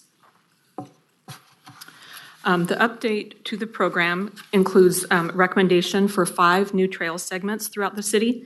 It also has updated all of the costs to reflect 2025 dollars, and it continues an administrative fee of 5.5% to the program. This update will result in an increase to the rates of an average of 0.67 compared to our current rates. Staff recommends that council adopt the resolution adopting amendments to the Bicycle, Pedestrian, and Trails Master Plan, as well as adopt a resolution adopting the City of Elk Grove active transportation fee, the 2025 Nexus update to the program, and the associated fee schedule. And with that, thank you for your time. I'm available for questions. All right, thank you for your presentation. At this time, I will declare the public hearing is now open and open up public comment opportunity. No one has signed up on this. I will close public comment opportunity and declare the public hearing is now closed. Any questions or comments from colleagues? Looking to the right, looking to the left. All right, I'll look for a motion. So moved. Second. All those in favor, please say aye. Aye. Thank you. Next item, please. That'll take us to section 9, our regular agenda action items and recommendations, starting with item 9.1, which is receive a presentation of the proposed 2025-2030 capital improvement program. Good evening, Mayor, Vice Mayor, members of the council. I'm Christina Castro. I'm the Capital Programs Division Manager, here tonight to present the 2025-2030 Capital Improvement Program. So the 5-year CIP reflects the city's capital project priorities and establishes the existing and upcoming design and construction activities for the Public Works Department. The first year of the 5-year CIP is incorporated into the city's annual budget that will be presented next. And the following 4 years are forecast and may be modified in future CIPs as projects develop. The draft before you tonight includes a total of 90 projects. 66 of those exceed the $250,000 threshold, which defines them as a capital project, and 24 are categorized as minor projects and studies. We've added 16 new projects to the CIP this year and are on track to complete 16 in the next fiscal year. The CIP is broken up into 5 different programs: the alternative transportation, community enhancements, drainage, facilities, and transportation. The 5-year CIP has a total value of $293 million in project costs from over 40 different funding sources. The unfunded is typically a placeholder in some of our projects to identify for future grant funding opportunities. And this chart breaks down the funding to each program with both funded and unfunded allocations. These numbers do not reflect the minor projects and studies. And while the majority of our funding and expenditures are focused on roadway and active transportation projects, we have the opportunity to work on a variety of projects in the community enhancements, drainage, and facility categories as well. The list of projects on the left are a few of the city's priority projects actively in construction, and the list on the right are the priority projects that we anticipate to be in construction by the end of this fiscal year. I'll go into these a little bit more in the next slides. So the citywide traffic signal enhancement and congestion relief project with nearly $11 million in grant funds will provide signal safety and operational enhancements with video detection, improved communication networks, larger signal heads, and reflective borders throughout the city along the major corridors. Construction will continue through the end of 2025. Next up is a new library being constructed at 9260 Elk Grove Boulevard, which was previously the Rite Aid building at the corner of Waterman Road. Construction kicked off at the beginning of this year and will continue until the spring of 2026. Our Operations Capital Maintenance Division, led by Robert French, continues to successfully deliver the annual pavement maintenance projects, which led to the City of Elk Grove being named the overall winner of the 2025 Outstanding Local Streets and Roads Project Award for innovative and cost-efficient program by the League of California Cities, County Engineers Association of California, and the California State Association of Counties Conference. His team is expanding the program beyond local and minor roads by now addressing the arterials as shown in this photo of Laguna Boulevard, which was completed last year, and will continue further down Laguna for this next phase. And while the Grant Line Business Park sign is a minor project, it's still worth highlighting. The sign is currently being fabricated and will be installed in the next few months near Kubota at the intersection of Grant Line and Waterman Road.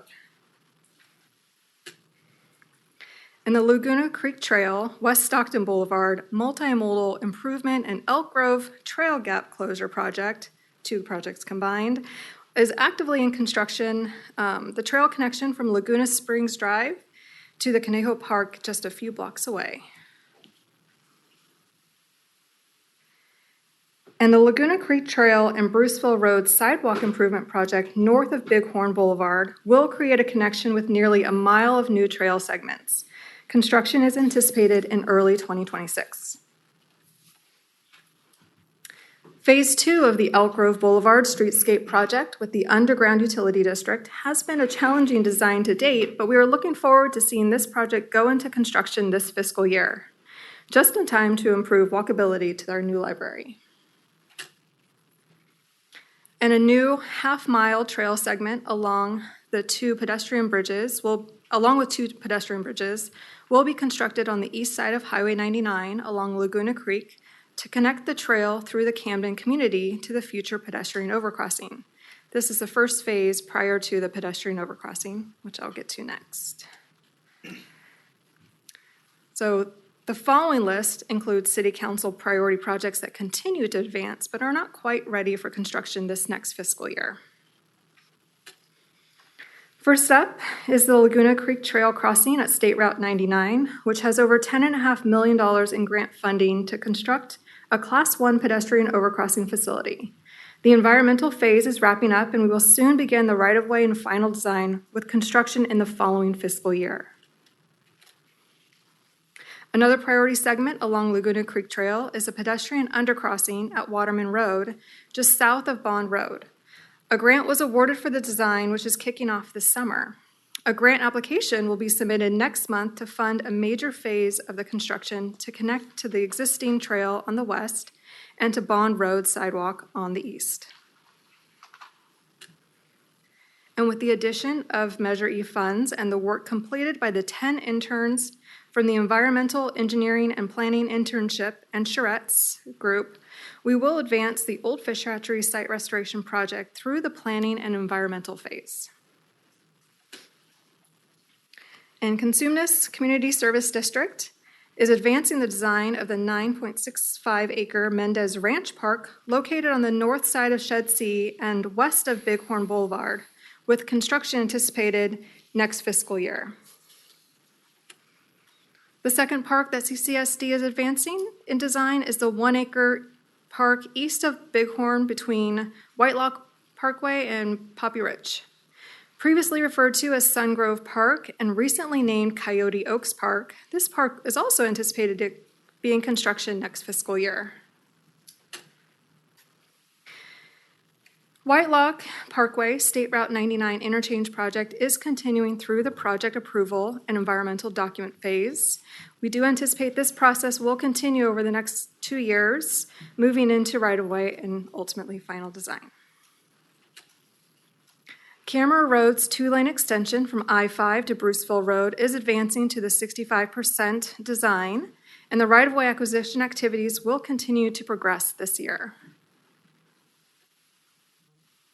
The Grant Line Road and Wilton Road intersection improvement project is evaluating the 2 roundabout alternatives previously identified in the roadway plan study of the Capitol Connector. This assessment is expected to be completed by early 2026. And the new projects added this year are listed above. Aside from our annual maintenance projects and the program delivery of 2 parks per year by CCSD, we do have a few projects to encourage economic growth, with the historic mainstream streetlight enhancements and the Grant Line Business Park sewer line, just to name a few. And that concludes my presentation.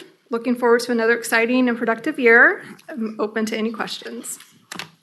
Thank you for that excellent, excellent report. At this time, I will open up public comment opportunity. No one has signed up on this item. I'll close public comment. And we'll start with any questions or comments from the left. Just excited to see all the work we're doing. Yep. Regards to infrastructure for our city. So thank you, Christina. Any comments? No comments, just thank you for the All right. presentation. Any comments or questions? Yes, Councilmember Spies. Come on back, Ms. Castro. You know you've practiced this question, right? But I'll get to that in a second. A couple of things that I'm really excited about is the Laguna Creek multifunctional corridor. I think that's going to be fantastic. And then, of course, the trail crossing that comes later. I think that'd be fantastic, of course, for not just the entire city of Elk Grove, but of course for District 3 as well. Also, another one that I'm really happy to see is the Old Fish Hatchery. Is it park or site, or what are we calling that? It's a And can we do something better restoration. than Old Fish? Maybe we need Old Fish doesn't sound. What's your? I don't know. I don't have What's your- one. I'm not a marketing person. We all know that. And I'm the engineering person. We need to go from creativity. I should.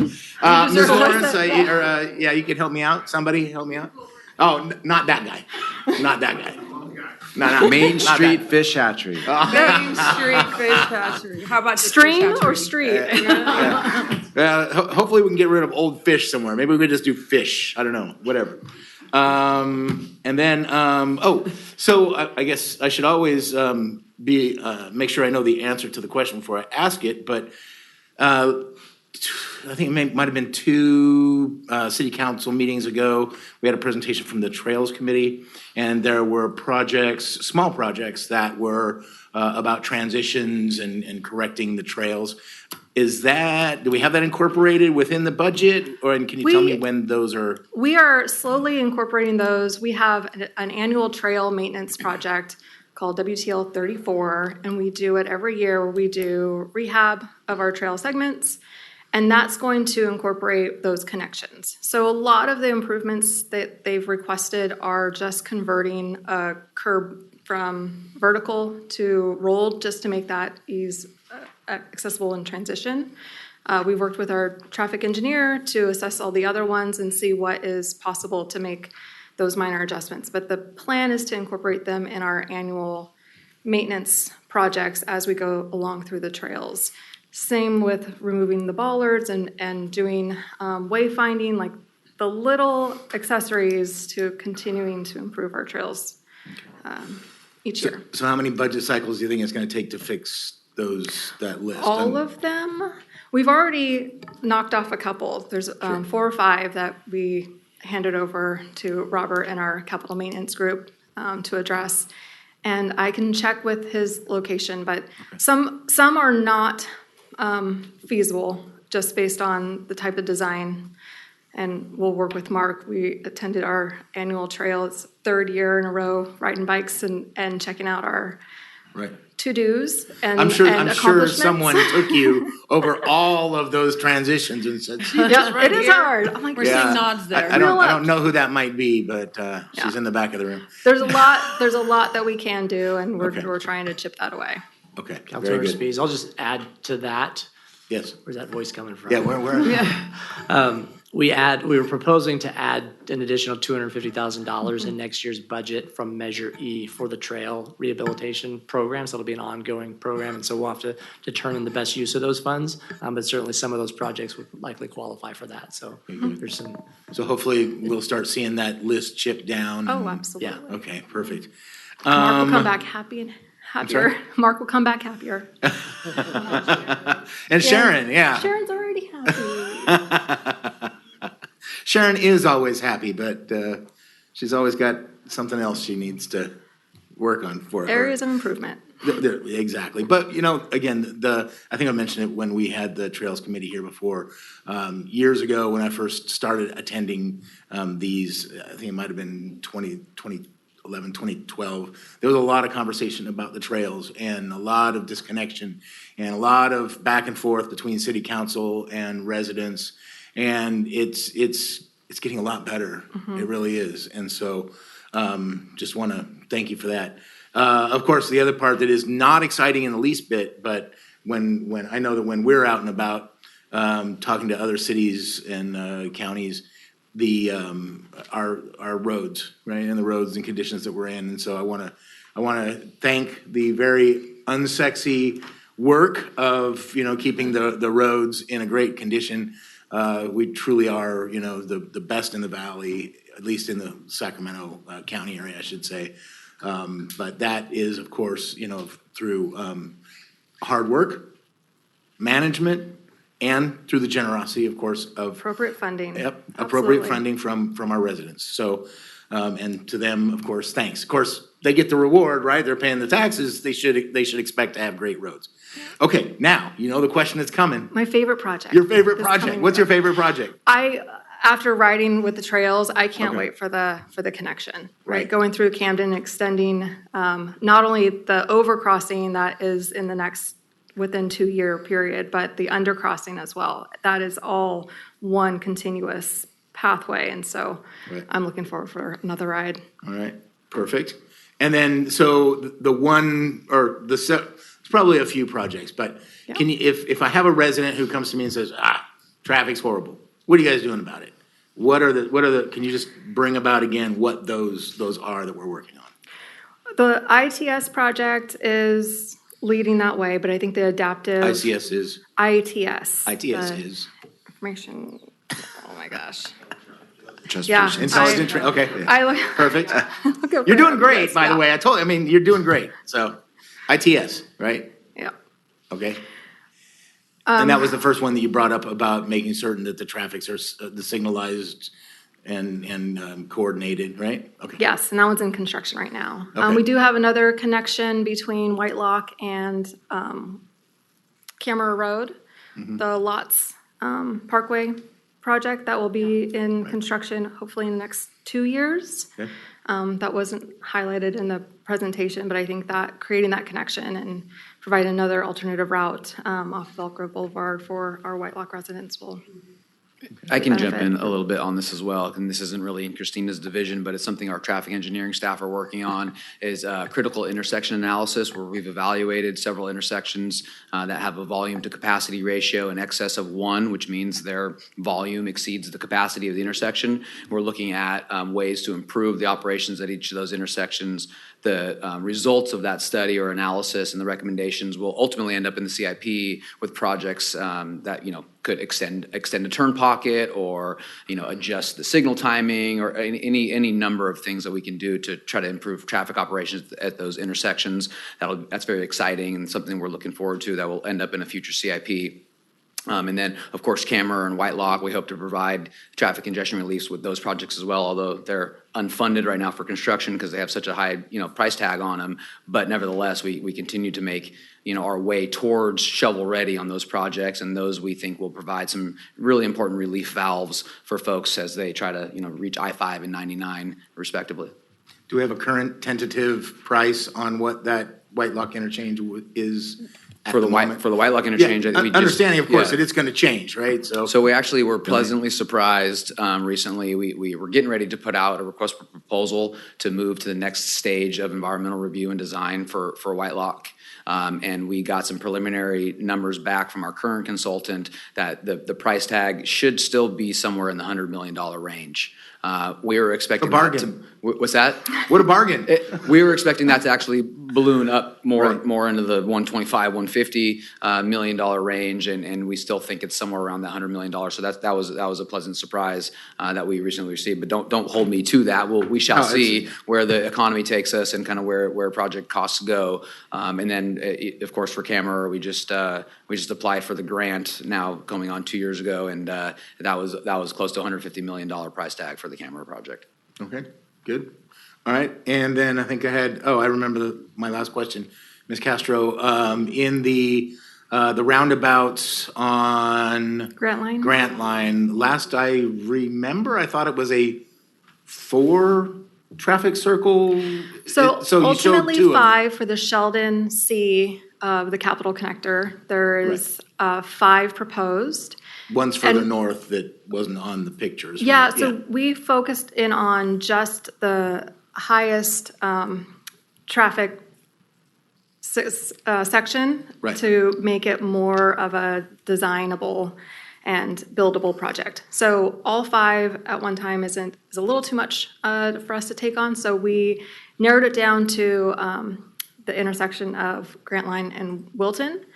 And because of the proximity of Aliani within that, those 2 roundabouts are being designed together. Okay, so those are the 2 options that were there are the 2 current options on the table. So the 2 options are specifically for the Wilton intersection, where it could be shifted south and taken through the vacant parcel that exists today, or it could be at the intersection. And we're still, while there's a preferred alternative from the precise roadway plan study, we still needed to further analyze it and get it through CEQA clearance to make that determination. Those are a few years down the road for certain, so, okay. Well, thank you very much. I appreciate it. Yeah. Great questions. Any questions or comments, Councilmember Brewer? All right, I will just provide additional comments. These are great to see, sort of like a progress report, how we're doing, how much more we have to go. So thank you for that. What I'm looking forward to most is that citywide traffic signal enhancement program to help with the traffic congestion, and of course, the library. A lot of people are very anxious about that new library, so it's great that we have somewhat of a timeline next year, spring. Yep. So that's great. And then for sure, the 2 connections one from 99 on the lots, and then of course the Camera extension to I-5 will also help with the traffic congestion, but then just, we need those access points as well. So thank you for that excellent presentation. There's so many wonderful projects here. Yeah. I'm looking forward to getting an update on the interchange there on Grant Line.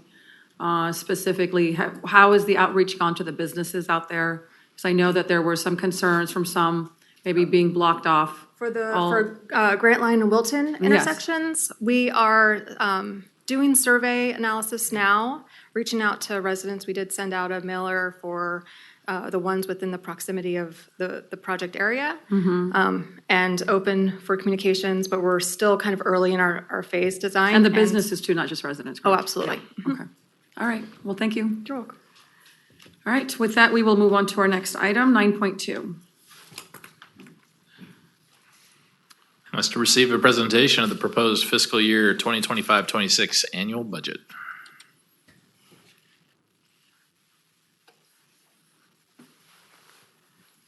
Should have taken off my glasses.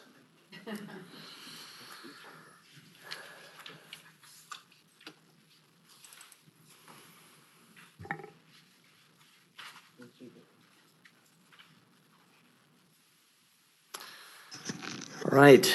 Good evening, Madam Mayor, members of the City Council. Jason Behrman, your city manager, happy to present an overview of the proposed FY 25-26 budget.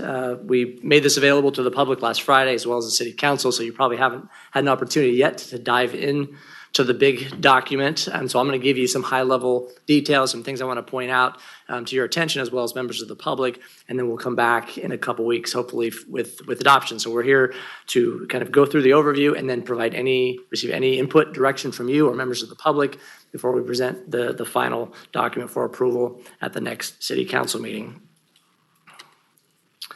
So big figures here.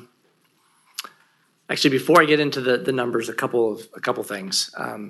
We're fortunate. We talk a lot about the city's kind of financial condition, and this budget doesn't do anything to change that. We're very healthy, fiscally strong, thanks in large part to the city direction of our city council, our amazing staff, and our community who's been willing to invest in itself, right, in the reinvestment in our community.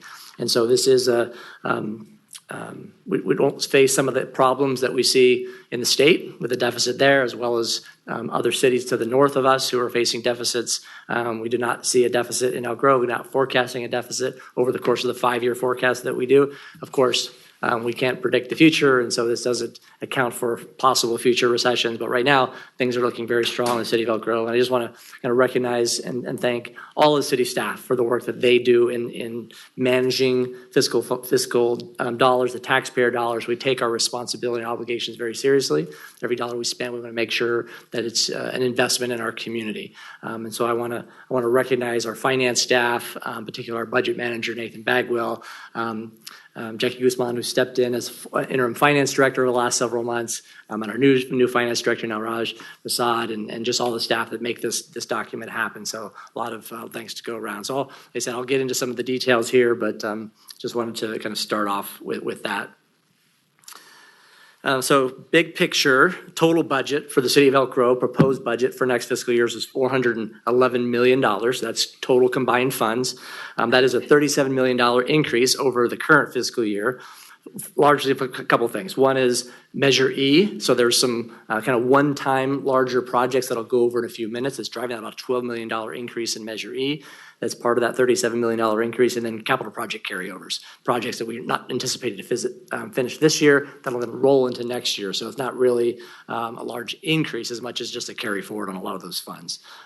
Just talking specifically about the general fund, and that's non-Measure E, even though Measure E is part of the general fund, we account for it separately for accountability and transparency with our community. General fund for next year is proposed at $97.4 million, and that's an almost $5 million increase over the current, which is close to a 5% increase over the current fiscal year. Major cost drivers are compensation. We have a few new positions, not very many. There's a couple of general fund driven new positions, but just salary increases for our staff, as well as benefit increases. There's also internal service fees, which covers things like our fleet services, our capital facilities, and our IT and GIS infrastructure, as well as our risk program. So those are some of the largest drivers in next year's budget. But not a lot of major cost increases, pretty normal increases. I do want to mention the fact that FY25, the current fiscal year that ends June 30th this year, that is our last year for our revenue neutrality payment to Sacramento County. Kind of the last legacy, legacy of our incorporation. So been working towards that for many years. So we finally hit that. So that's a big thing. And you remember that has been a sliding scale down. So it's not like it all has gone away in 1 year. Over the last 8 years, it's been slowly getting smaller. And so this last year, I think the contribution was just over $1 million. But so that goes away next year. So that's a good thing. Good reason to celebrate. Happy 25th anniversary of the City of Elk Grove. Free ourselves give us a coffee from mug or something. That's right. That's right. All right, so like I said, we do have a balanced budget. We're fully funding our reserves. That's $23.5 million. That represents 25% of the city's operating budget. We also have an additional $4.7 million set aside as an opportunity reserve, with continued contributions to our capital reserve and our economic development reserve. And those get triggered when we have our reserves in excess of the 25 and the 5%. So any time we have a surplus more than what's needed to fund it at the 30% level, then those get split 50-50 between our economic development and our capital reserve. And we're showing contributions to both of those incentive funds throughout the entire 5-year forecast. That means we are showing a surplus above and beyond the 30% throughout the entirety of the 5-year forecast.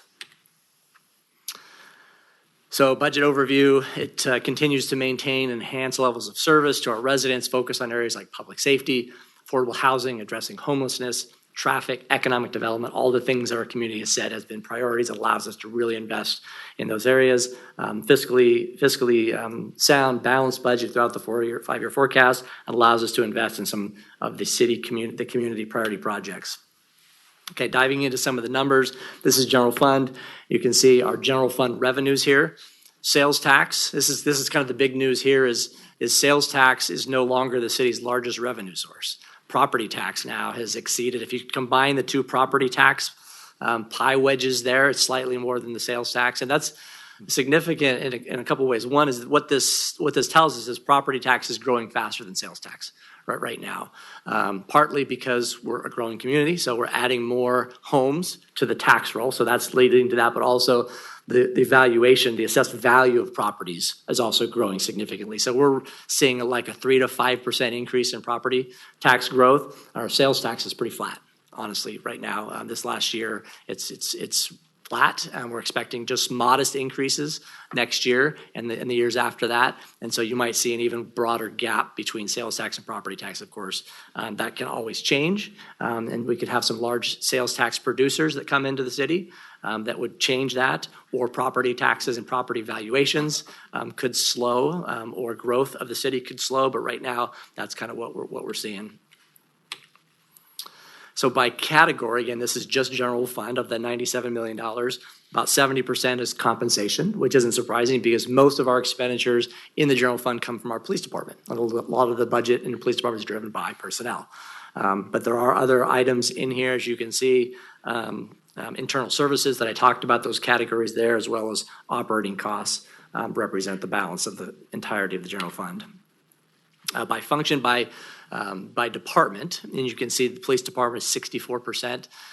In the past, so one of the things we did differently in this chart is we broke out animal services, because I think it's been a little bit misleading to have animal services part of the police department, even though technically it is a part of that. Right now, typically when people think of the police department, they're not thinking about the animal shelter or animal services, and so we decided to separate that out and show it as a separate chart there. You can see animal services at 7%, police department at 64%, and then governance, which is city manager, city attorney, city clerk, administration, which is HR and finance, and then you can see the other smaller ones. And the reason the other ones are smaller, even though you have big departments like public works and development services, they're not largely funded by the general fund. They have their own unique funding sources that fund all of the things that they do. Okay, so now we're back to citywide. So this is total revenues for not just general fund, but if you look at all of the funding sources that we have here, you can see the largest funding source is grants, which is amazing. That's really something that we're proud of. We're very active and aggressive in pursuing grants. We've been very successful in our teams at going after and getting those. And so that represents, without those grants, our revenue streams would be significantly less than they are otherwise. But you can see how the good thing is our revenue sources and our revenue streams are very diverse, right? People ask me, why is the city so successful? It's this chart. We don't rely on any one source too heavily. We have CFDs and we have lots of different taxes that help us do the things that we do and maintain all of our facilities and services at a high level. Now, by category, when you look at the totality of the city, we build a lot of things. And Christina did a great job talking about our capital improvement program. That's almost half of the city's total budget is in capital projects that we deliver. And our compensation now is only really 24%. So when you take the totality, not just general fund, you're talking all of our funding sources, capital project drives it significantly. And again, this is total citywide. You look at by department, so capital's the CIP, over 40%, and you look now at our police department as a percentage of the entire city budget, it drops down to 16%. That's just because our capital project is so big and it dwarfs all the other services and programs that we provide.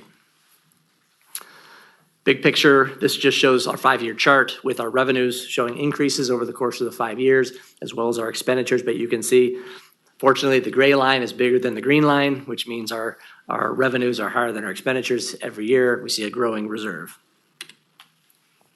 Again, there are potential risks out there. We're not forecasting a recession. And if you talk to various economists, there's varying opinions about what's going to happen in the next 6, 12, 24 months. We don't know what's going to happen, but right now we're not forecasting that. It's not built in there, but we have the reserves that we can rely on. We can always come back to the city council if we need to make any changes to the budget. But right now we're I think pretty conservative in our estimates, but we're not overly conservative in what we're projecting.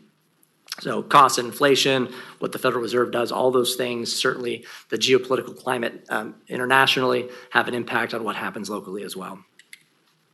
I want to spend a few minutes talking about Measure E, right? This is a huge driver of the city's budget. This is one of the main reasons why we're able to do some of the new things that we're able to do in addressing homelessness and the housing and traffic and all the things that we talked about. So grateful to the voters who gave us their trust and confidence back in November of 22 by approving a 1-cent sales tax.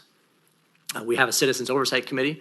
We met twice this year in May. They saw the Measure E proposed expenditure plan, and they voted to recommend approval to the City Council. That they thought it was consistent with the wishes and desires of the people of Elk Grove based on surveys and polling that we've done, not only initially, but most recently at the end of last year and early this year. And if you recall, we have a tax sharing agreement with the Cosumnes CSD that allocates the funding this way. We have 20% set aside for future priority projects. Cosumnes CSD gets 30%, and then the City of Elk Grove has 50% for the operating and capital expenses that we decide to spend the money on for Measure E priorities. And so that totals about $16.5 million. So these are the priority project areas that our voters have said are important to them. The ones on the left are the initial ones that we took when we first did Measure E back in 22. And then at the council retreat earlier this year, the council voted to add 4 additional priorities that we could use in allocating Measure E dollars. And those are arts, culture, entertainment, affordable housing, preservation of natural areas and open space, maintaining, expanding local bikes and pedestrian trails. And I'll get into each of those. So here's the big pie chart for the spending priority areas. This is just the city's component. This is not the CSD's amount. Theirs is separate. But of the $16.5 million that we get, this is how it's allocated. And you can see a total expenditure amount of 28.9. The reason it's more than the 16.5 is because we've had money that's been carried forward from prior years. It took us a while to get programs ramped up and going in the first year and a half. And so the fund balance has built up a little bit, and so now we're proposing some one-time expenditures to draw some of those monies down. And what you see here is we see economic development and maintaining streets as 2 big pieces of the pie here that normally wouldn't be that big. It's because there's several one-time projects that are making up those large shares. Otherwise, reducing crime is always by far the biggest share of the pie, and it remains so. addressing homelessness, and again, you can see a share for each of those. One of the things that Councilmember Spies asked for as part of last year's budget was to take a look at all of our addressing homelessness, how we're addressing homelessness in the city, instead of just having, before you'd have a budget in police and a budget in code enforcement, a budget in public works, and one in housing. And it was hard to get a true picture of how much the city was spending on homelessness. So what you'll see in the budget document is a description of all the programs, and it all there summed up in one table. So this is a sample of what that looks like. So it's about $4.5 million total expenditures across the city addressing homelessness in these categories: encampment cleanups, prevention, navigation services, the outreach team, permanent housing, transitional housing, and the interim shelter. So that's $4.5 million. On top of that, we've taken $4 million from Measure A, and we're setting that aside as a separate reserve for the future building of the new homeless shelter once the time frame on our current lease of the interim shelter expires. And there's money in this next year to start the initial planning and design work and identifying a site in the FY26 budget that you'll see as well. But we appreciate the request to do this, because I think it's been helpful for us too to identify the totality of the cost. So you'll see some more details in the budget document, but we wanted to highlight that for you. There are 14 new positions proposed in the FY26 budget. 3 of those are merely change from a contract position to a city position. There are 11 kind of new positions. Many of these, or some of these you may be familiar with. There's 2 in the police department. There's for our animal services and our animal shelter. These are part of our staffing study that we did a couple of years ago. These are kind of the latest addition to our animal shelter. We've been adding a couple positions of the year for the last 3 years. So this is a continuation of that. There's a couple new positions in the city manager's office. There's a new arts and creative economy program manager position, as we lean into that as a priority for Measure E and the city in general, arts and culture and the creative economy. I think there's somebody we need to hire to help us manage those efforts. As the city grows, we have more demand for risk management, so there's a need there. And then a long-range planning manager for our community development department. And then you see 6 kind of new positions in our public works, and then the 3 staff conversions. We have management analysts largely to help us with our fleet. Our fleet continues to grow significantly, and so we're investing in that.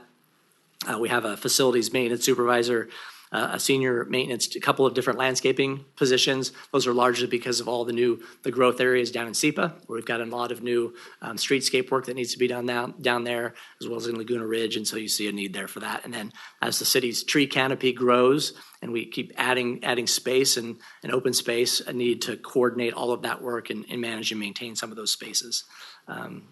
And then again, a fleet facility maintenance position. And then we have some inspectors that we're converting to city staff, and then a maintenance technician to help us with some of the street legend work. We're buying a piece of equipment instead of contracting some of that work out for doing lines and the legends and things on the streets. We're going to do a lot of that work in-house now. All right, now getting into some of the kind of highlights of the new things in the budget. And anything you see on this list that's marked with an asterisk means it's a Measure E program. And what you're going to see is most of these things are Measure E programs. That's what's driving our ability to do new things, new programs, new services for the community. So you can see a lot of police-related things, some data aggregation software to help with criminal investigations, additional drones and flock cameras, some emergency management training programs for our staff, and then some security services at our warming and cooling centers. Some quality of life programs, and we've talked about this before, but the historic Main Street lighting and safety enhancements, some cameras and lighting down in our historic Main Street. City proposes to do a mural festival in 26. Mentioned the permanent shelter scoping and design work. Middle income housing initiative that was discussed with the city council at our retreat, and then some expenditures for our 25th anniversary that Kristen will talk to you about in a couple minutes. Economic development, we have a few new programs here. One is our Chamber of Commerce programs. We received a request from the Elk Grove Chamber of Commerce. Angie Perry is here if you have any specific questions from her, but basically the 2 requests are there's $100,000 to help support new membership. So the city would sponsor and support any business in Elk Grove that is currently not a member or has not been a member recently and wants to join the Chamber of Commerce. We will pay for their first year membership, $350. After that, it's on them. But the hope is to get them connected to the resources, connected in that ecosystem to allow them to be successful in what they do. And then the second part is helping to get and Jumpstart, as part of their equity work, a business resource website for businesses that are minority owned or others that may need some additional assistance and help, that they can provide those services and assistance to them through that. And Angie is here. She'll be able to answer any additional questions the council might have on those two requests.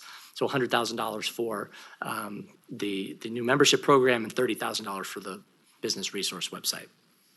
There's the Historic Main Street Property Business Improvement District, a PBID, to help get that started as we're seeing more investment in our Historic Main Street District with new restaurants and vitality down there.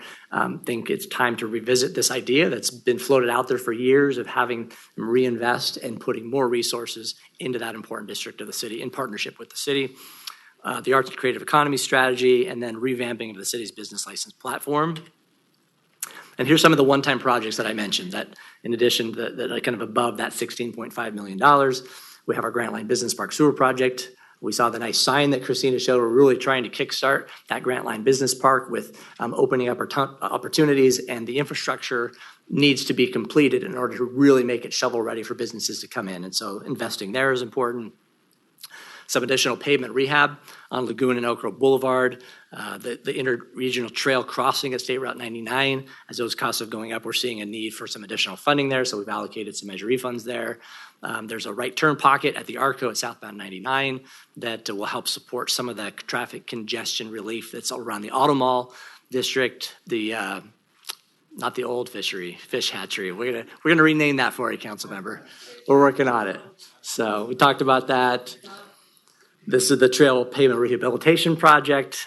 This is almost a doubling of the amount of money that we've put. I think it's close to doubling the amount of money, right? More than double. I think we had $200,000. So, and we're going from $200,000 to $450,000 in that program. So significant investment for Measure E in that important program. The Trail Wayfinding Program implementation, you saw those nice images earlier this year, maybe last year. So we're hoping to get that project kicked off for the next fiscal year. And then the Laguna Creek Trail Railroad Crossing reconstruction. So some great projects, some great good that Measure E is going to be able to do. And I think this is the final slide. We always like to remind the council and the community the job that the city's done over the last decade in putting money aside for our PERS obligations, right? It's what's kept our PERS rates as low as they are right now. We're in the top 10% of all funded agencies in the state of California about how well our pension obligations are funded. We've set aside $13.5 million towards prepayments in PERS. We've also set aside $7.6 million in additional pension trust funds. So that's over $20 million above our regular PERS pension obligation. So these help us manage our PERS pension costs, not just now, but into the future. And our PERS pension, our plans are approximately 86% funded, and there's an additional $900,000 next year budgeted for additional payments on top of our normal obligation. Okay, so the recommendation is to, again, take some public comment, ask any questions, provide us with any input. If you'd like to see any changes that you're not seeing here, you're not seeing in the document, please let us know. We can make those adjustments and bring those back to you at the next city council meeting. Public hearing notice, we sent 10 days in advance of the next meeting. We're going to publicize it on all of our social media platforms, and we'll be ready to bring this back to you at the June 11th city council meeting. And that completes my presentation. I'm happy to answer any questions that the council might have. All right, well, thank you for that fantastic presentation. At this time, I will open up public comment. Nobody has signed up to speak. I will close the public comment opportunity. And I'm just going to kick off by saying what a great place to be. Given, of course, like you mentioned earlier, with the state, cities all around us, we have a balanced budget. Humble brag, but I think we've earned that. Thank God for Measure E, of course, with all of the additional things that we're able to do. And while, cities are cutting positions, we're adding positions and programs. So a lot to celebrate and be proud of. So I want to thank you, thank the city manager and the entire executive team, all of our teams, for the great work that you do. You make us all very proud. Mm-hmm. Other questions? I'll start to the right this time.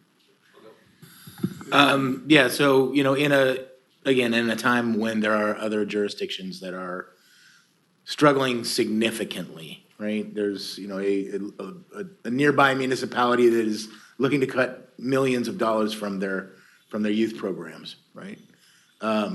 We are, in the fortunate position thanks to our taxpayers who voted for Measure E. And they showed that they have trust in us to do this right. I'm very, very glad that we're in a very different position than pretty much any other city in the valley. So, I think I want to make sure we thank staff, because not just are they watching the money, but they're also treating their responsibilities for their monies appropriately, right? So it is truly a group effort. It is also, Mr. Bagwell, a very difficult document to put together, and I'm certain you had a huge team. Everybody, has pieces to put together, but thank you very much for doing that. And then I think the one thing I definitely want to tap on is the total cost of homelessness, right? And I want to thank you I'd forgotten that I had asked that. I'm glad that you remembered that.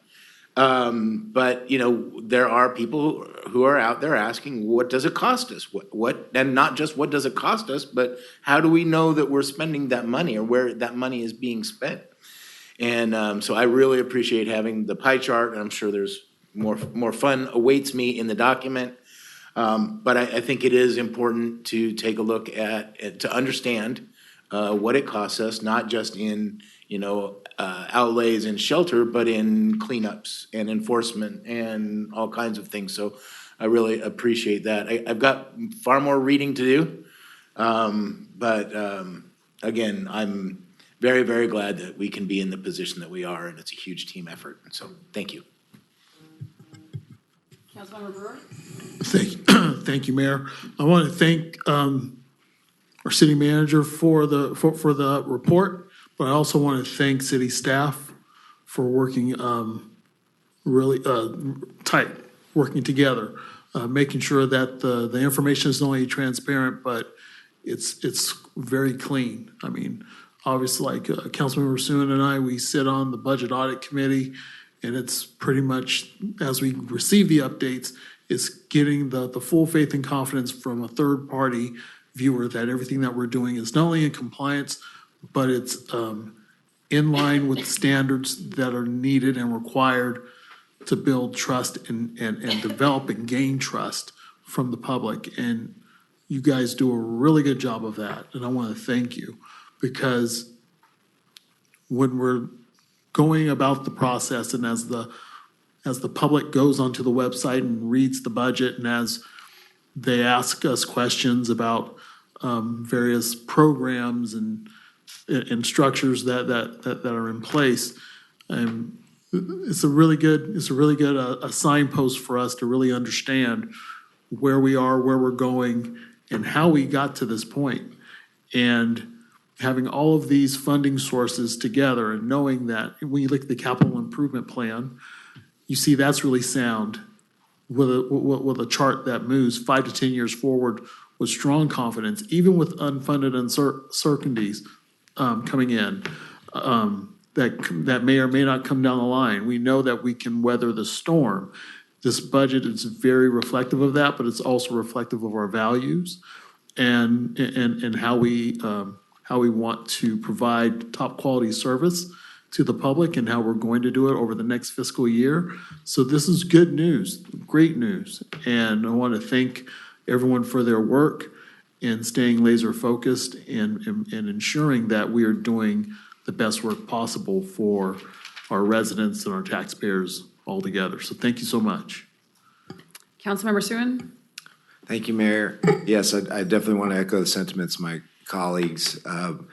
It is a team effort, and the residents, we can't thank them enough for the trust in Measure E. Measure E really allows us to implement things faster, get things done, achieve our goals quicker for the sake of the community. But even before Measure E, I think there has always been this council, previous councils, and the staff, a culture of trying to spend tax dollars wisely.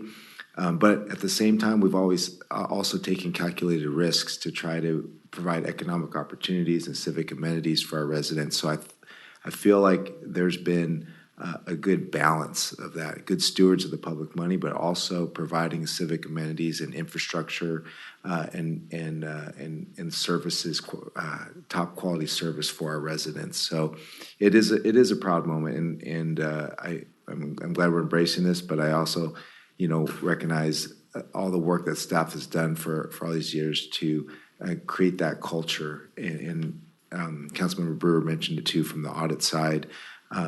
So the public understands, getting these audits and coming back very clean, it just reinforces the good work that staff does to make sure monies are spent wisely and in accordance with accounting principles.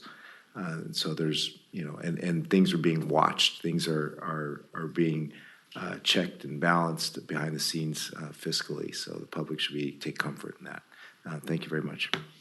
Vice Mayor? Thank you, Madam Mayor. I agree with my council colleagues with everything that's been said, and I just really want to say thank you to Jason, and thank you for the rest of the staff that's been working on this. This is true testament to your leadership and your direction and guidance for our city.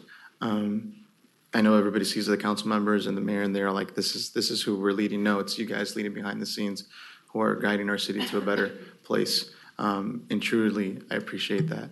I sit on the executive board with Latino Caucus, and there's several cities who are giving the updates, other council members and vice mayors who are giving their updates on their budgets, and it doesn't sound like ours, right? So for me, it's looking at this 355-page document and making sure that we're being good stewards of the financial ability that we have for our city and looking forward for the future of our city. So thank you for that. I know a lot of us are going to be taking time to deep dive on this and continue looking forward. So appreciate it. Thank you, and I said my comments earlier, but I also want to specifically thank you, Ms. Guzman, for all of your hard work. You've been a wonderful addition to our team. Thank you. All right, with that, we will move on to our next item, 9.4. Sorry, 9.3. We'll stop by 9.3, which is to I got consider really a excited there. resolution levying the fiscal year 2025-26 special taxes and special assessments for 7 community facilities and special districts.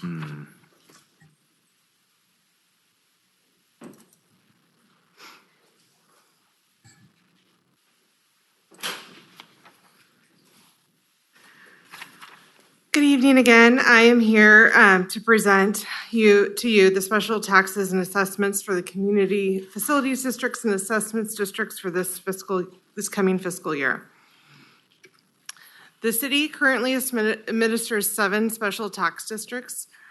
These districts provide funding for infrastructure improvements, which may be bonded or not, police services, managed maintenance services, street maintenance, and street lighting maintenance. The funding is planned to match the needs of the districts and to maintain the alignment to include future projects, and rates are gradually increased annually. Here is the list of the districts. For CFDs, which are community facilities districts, we have East Franklin, Poppy Ridge, and Poppy Ridge is both infrastructure and police services. We have Laguna Ridge, which is also infrastructure and maintenance services. The 2003-2 police services and 2006-1 maintenance services. There are also 2 additional assessment districts within the city, which are street maintenance and street light maintenance. Our bonded districts are our Mello Roos districts. Are the facilities components. They consist of East Franklin, Poppy Ridge, and Laguna Ridge. And the goals is to, for these projects, is to construct infrastructure projects along with roadway, sewer, drainage, and other public improvements.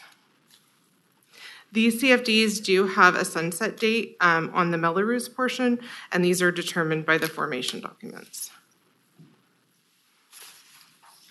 The service districts include the 2003 Poppy Ridge Police Services, which is just for those district boundaries. The 2003-2 Police Services encompasses the rest of the City of Elk Grove. 2005-1 is Laguna Maintenance, Ridge Maintenance, which is specific to Laguna Ridge. And CFD 2006-1 is a maintenance service district for the rest of the City of Elk Grove, and that encompasses 17 different tax zones based on on-site maintenance requirements for the projects. The two assessment districts are the street maintenance district, which has 5 geographical zones throughout the city, and then the street lighting has 2 geographical zones. The goal is to fund ongoing authorized services such as police, streets, street lights, and landscape of public parks, trails, channels, and other open spaces. These districts are not bonded, so these are levied into perpetuity. Here's a quick summary of the districts with if they're infrastructure, maintenance, police services. The formation documents establish basis for annual increases. They could be flat rate, they could be based on the consumer price index or CPI, or the construction cost index, the CCI. These are determined at the formation of the documents, or formation of the zones or district, and they're included in the formation documents and provide guidance on the rate increases. Here's a list of the annual rate increases. Quickly try to go through these. East Franklin, Poppy Ridge Facilities, and Streetlight Maintenance District Zone 1 do not have any increases per their formation documents, so there will be no annual increase.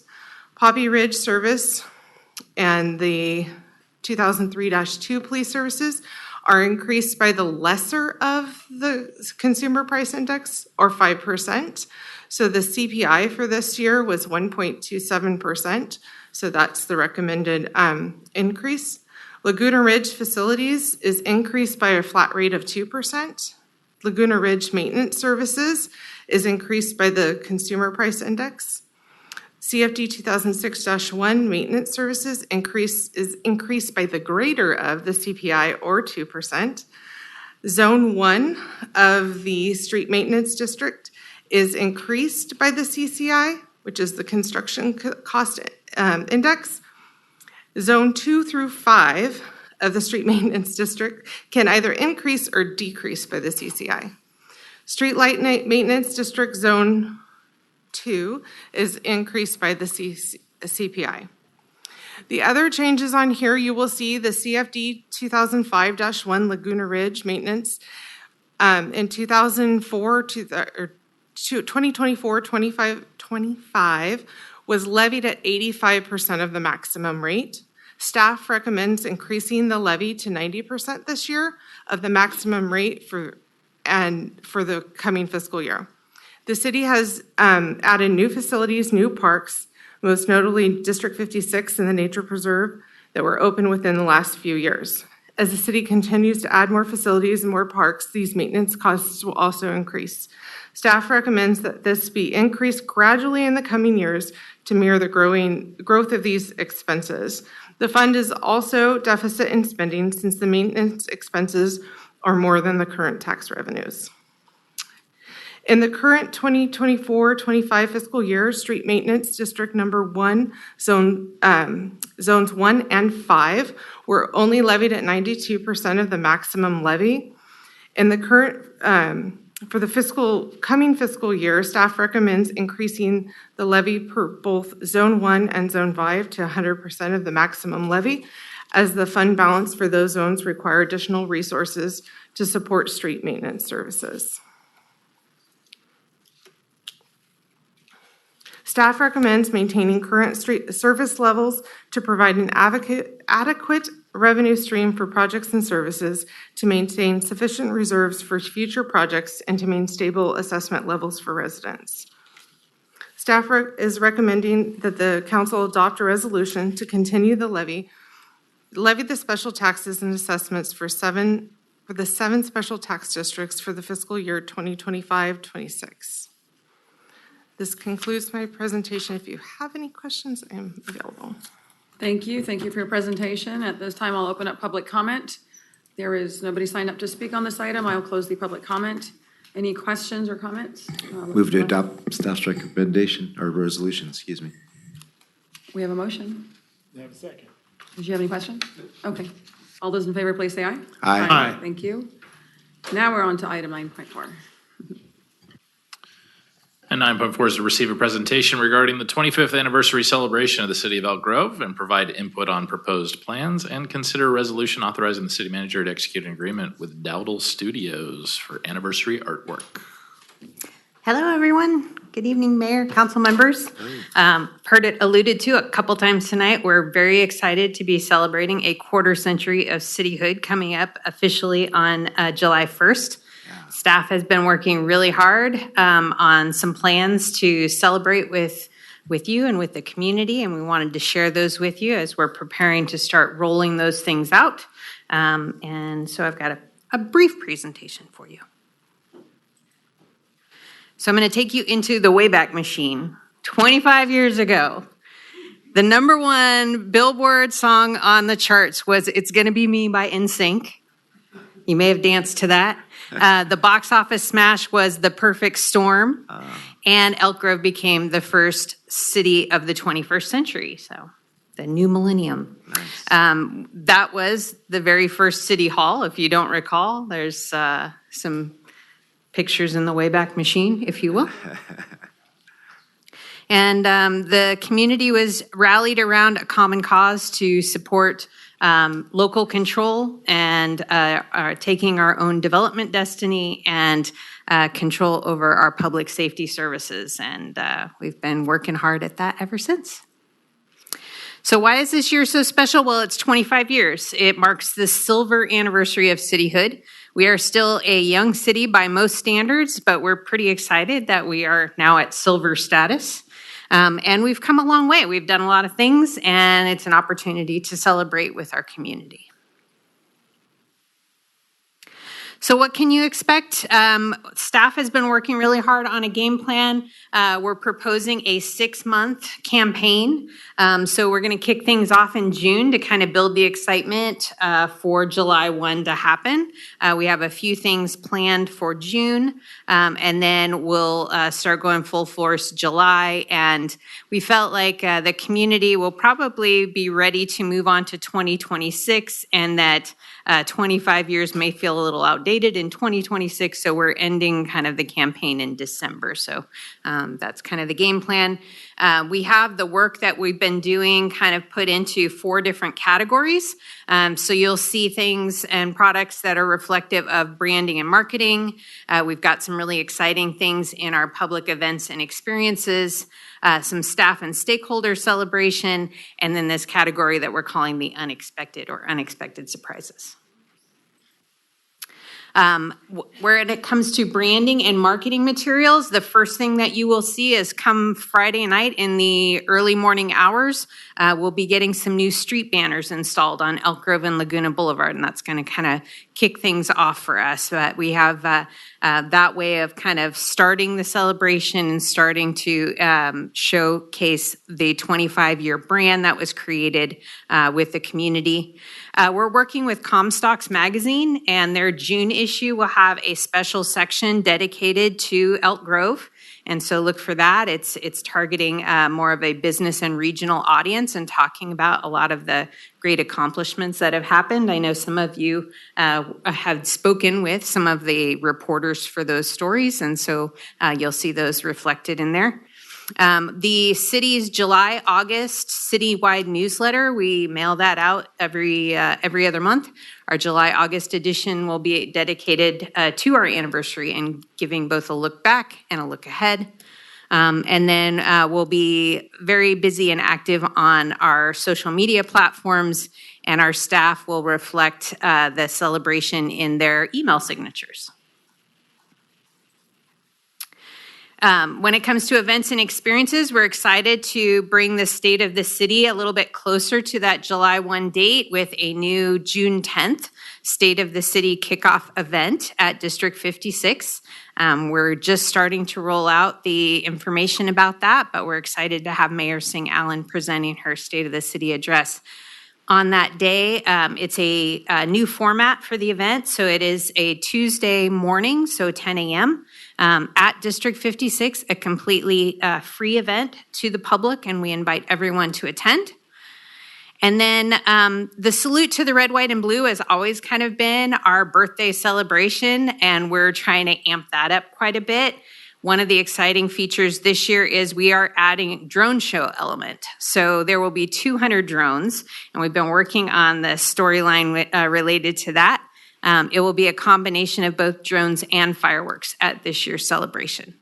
In addition to that, we're introducing some other enhancements at existing events. So we're doing some new things for Diversity Month and our Illumination Festival. You'll see new signage and decor, some maybe photo booth opportunities, some interesting new giveaways, and even a dedicated holiday parade float at the Holiday Lights Parade.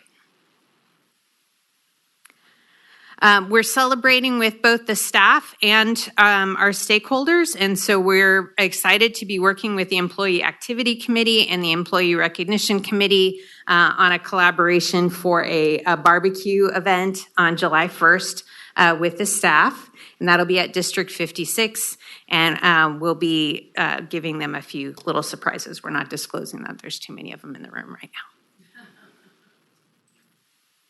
And then this area that we're calling the unexpected, and there's quite a few things kind of tied into that, but one of the first things that we'll be doing is we're activating a pop-up shop. So we'll be introducing a bunch of new city merch.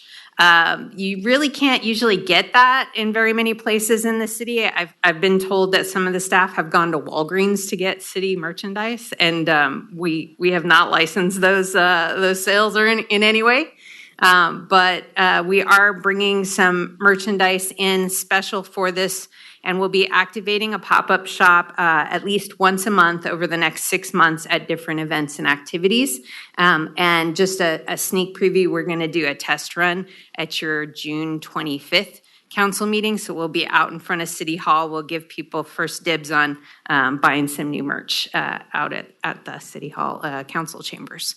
And then lastly, we thought we wanted to get people out and about in the city. And so we have created 3 different 2.5 mile trail routes in working with our GIS team. And they both start and end at parking destinations so people can get there and then get onto our off-street trails and experience those. So it's not quite a 5K, but if you go there and back, you've got 5 miles instead of 25. So we thought that was fun. And then in September, we'll be looking to work with our Public Works Department to plant 25 trees in a grove to commemorate the anniversary. And we'll have a nice little plaque or signage to reflect that. And then lastly, this really cool opportunity came up working with Eric Dowdle and Dowdle Studios. They approached us last February. This is a folk artist who has transferred his art into puzzles. And so they're sold, and he has corporate partners in Disney and Costco, and sold at several retail outlets across the country. The photo that you see here, that was actually a puzzle I found visiting Morro Bay not that long ago. There are several cities across the country and within California that have worked on Dowdle projects. And so we would be added to a list of prominent places that have a puzzle included in them. Part of the package tonight is an agreement to work with Dowdle Studios on this project. It would bring the artist out for a preliminary visit and discovery session, and then it would follow up with artwork and an unveiling event in November. So the total turnaround time for this particular project is about 6 months, and we're really pushing Dowdle Studios to work with us to expedite that so that we have puzzles in hand and ready to make available at our pop-up shops planned at the Dickens Fair and Illumination, so they're available for the holiday season. But we're excited about this opportunity. If you haven't heard of Dowdle before, he actually has a show on the Magnolia Network, if you're a cable watcher at all. It's called The Peacemaker. And we think that it's a really exciting opportunity and a fun way to commemorate the 25th anniversary. So tonight, we're just asking you to receive our presentation to provide any additional direction or feedback.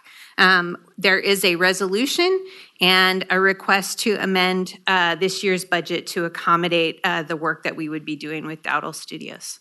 And I'm available to answer any questions. Thank you. I will go ahead and open up public comment.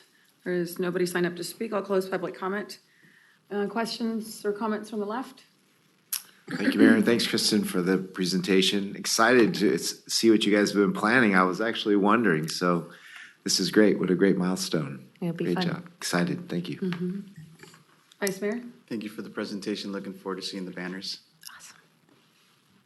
Councilmember Brewer? No, I definitely agree with Councilmember Soon and the excitement that's coming with this. I know a lot of folks have been asking about what's in store for the celebration, how the city's going to celebrate it and everything. So I think this is a good way to help lay it out for some folks. And I know there'll be other events going on throughout the city that some of the city's forefathers are planning as well. And so hopefully they can get together with you so we can have a full-bodied calendar of things that are going on over the course of the next 6 months. Because this is big stuff. Yeah, that would be great. We would love to hear more about their events. Yeah. Councilmember Spies? Yeah, a couple of things. So, first one is, I think it's really cool about the trees. We should probably invite a mutual friend of ours, Mr. King, who has planted a large number of trees in Elk Grove Park long time ago. And so maybe we should make sure we have him invited. And I guess the other part is that I don't know, I hope it's not a big secret, but I'll ask the question and you can not answer if you don't want to. But I understand that your state of the city, you're going to have some past guests. I don't know if I stole your thunder there, but I think that would be interesting. Those are part of the surprises, but all are. It's one of the surprises? Well, then don't say it. I'm not. Okay. Then there's a surprise. You don't know who. What's that? You won't know who. You won't know who? Okay. Let's see. But the amending the FY 25 budget, I'm supportive of that, so I'll make that motion. Excellent. Thank you for spreading out the celebrations over several months. I think that's, we deserve it. We have a lot to celebrate, a lot to be proud of. So looking forward to how you implement all of this with our staff. So thank you for that. I have a motion. Can I get a second? Second. All those in favor, please say aye. Aye. Thank you. Thank you. All right, next item is 10. Council comments, reports, future agenda items. I will start with Councilmember Spies. Nothing to report, thank you. Councilmember Brewer. The Sacramento Public Library Authority Board met last week, and we adopted the budget for the next upcoming fiscal year, but that's pretty much about it. Thank you. Councilmember Suen. Sewer District meeting today with Vice Mayor and I. Nothing to report, and then SACOG tomorrow. Thank you. Thank you, Vice Mayor. As Councilmember Suen said, Sewer District meeting actually going to be touring the tunnels that they're building, or not the tunnels, but what they're building for Harvest Water. We don't want to talk about tunnels. I said Harvest Water project. So I'll be touring Different that tunnel. on Tuesday. I'm looking forward to seeing that, and then also have a JPA connector meeting on Friday. Excellent. I will waive my report. Thank you, everyone. At this time, we will go ahead and adjourn at 8:31.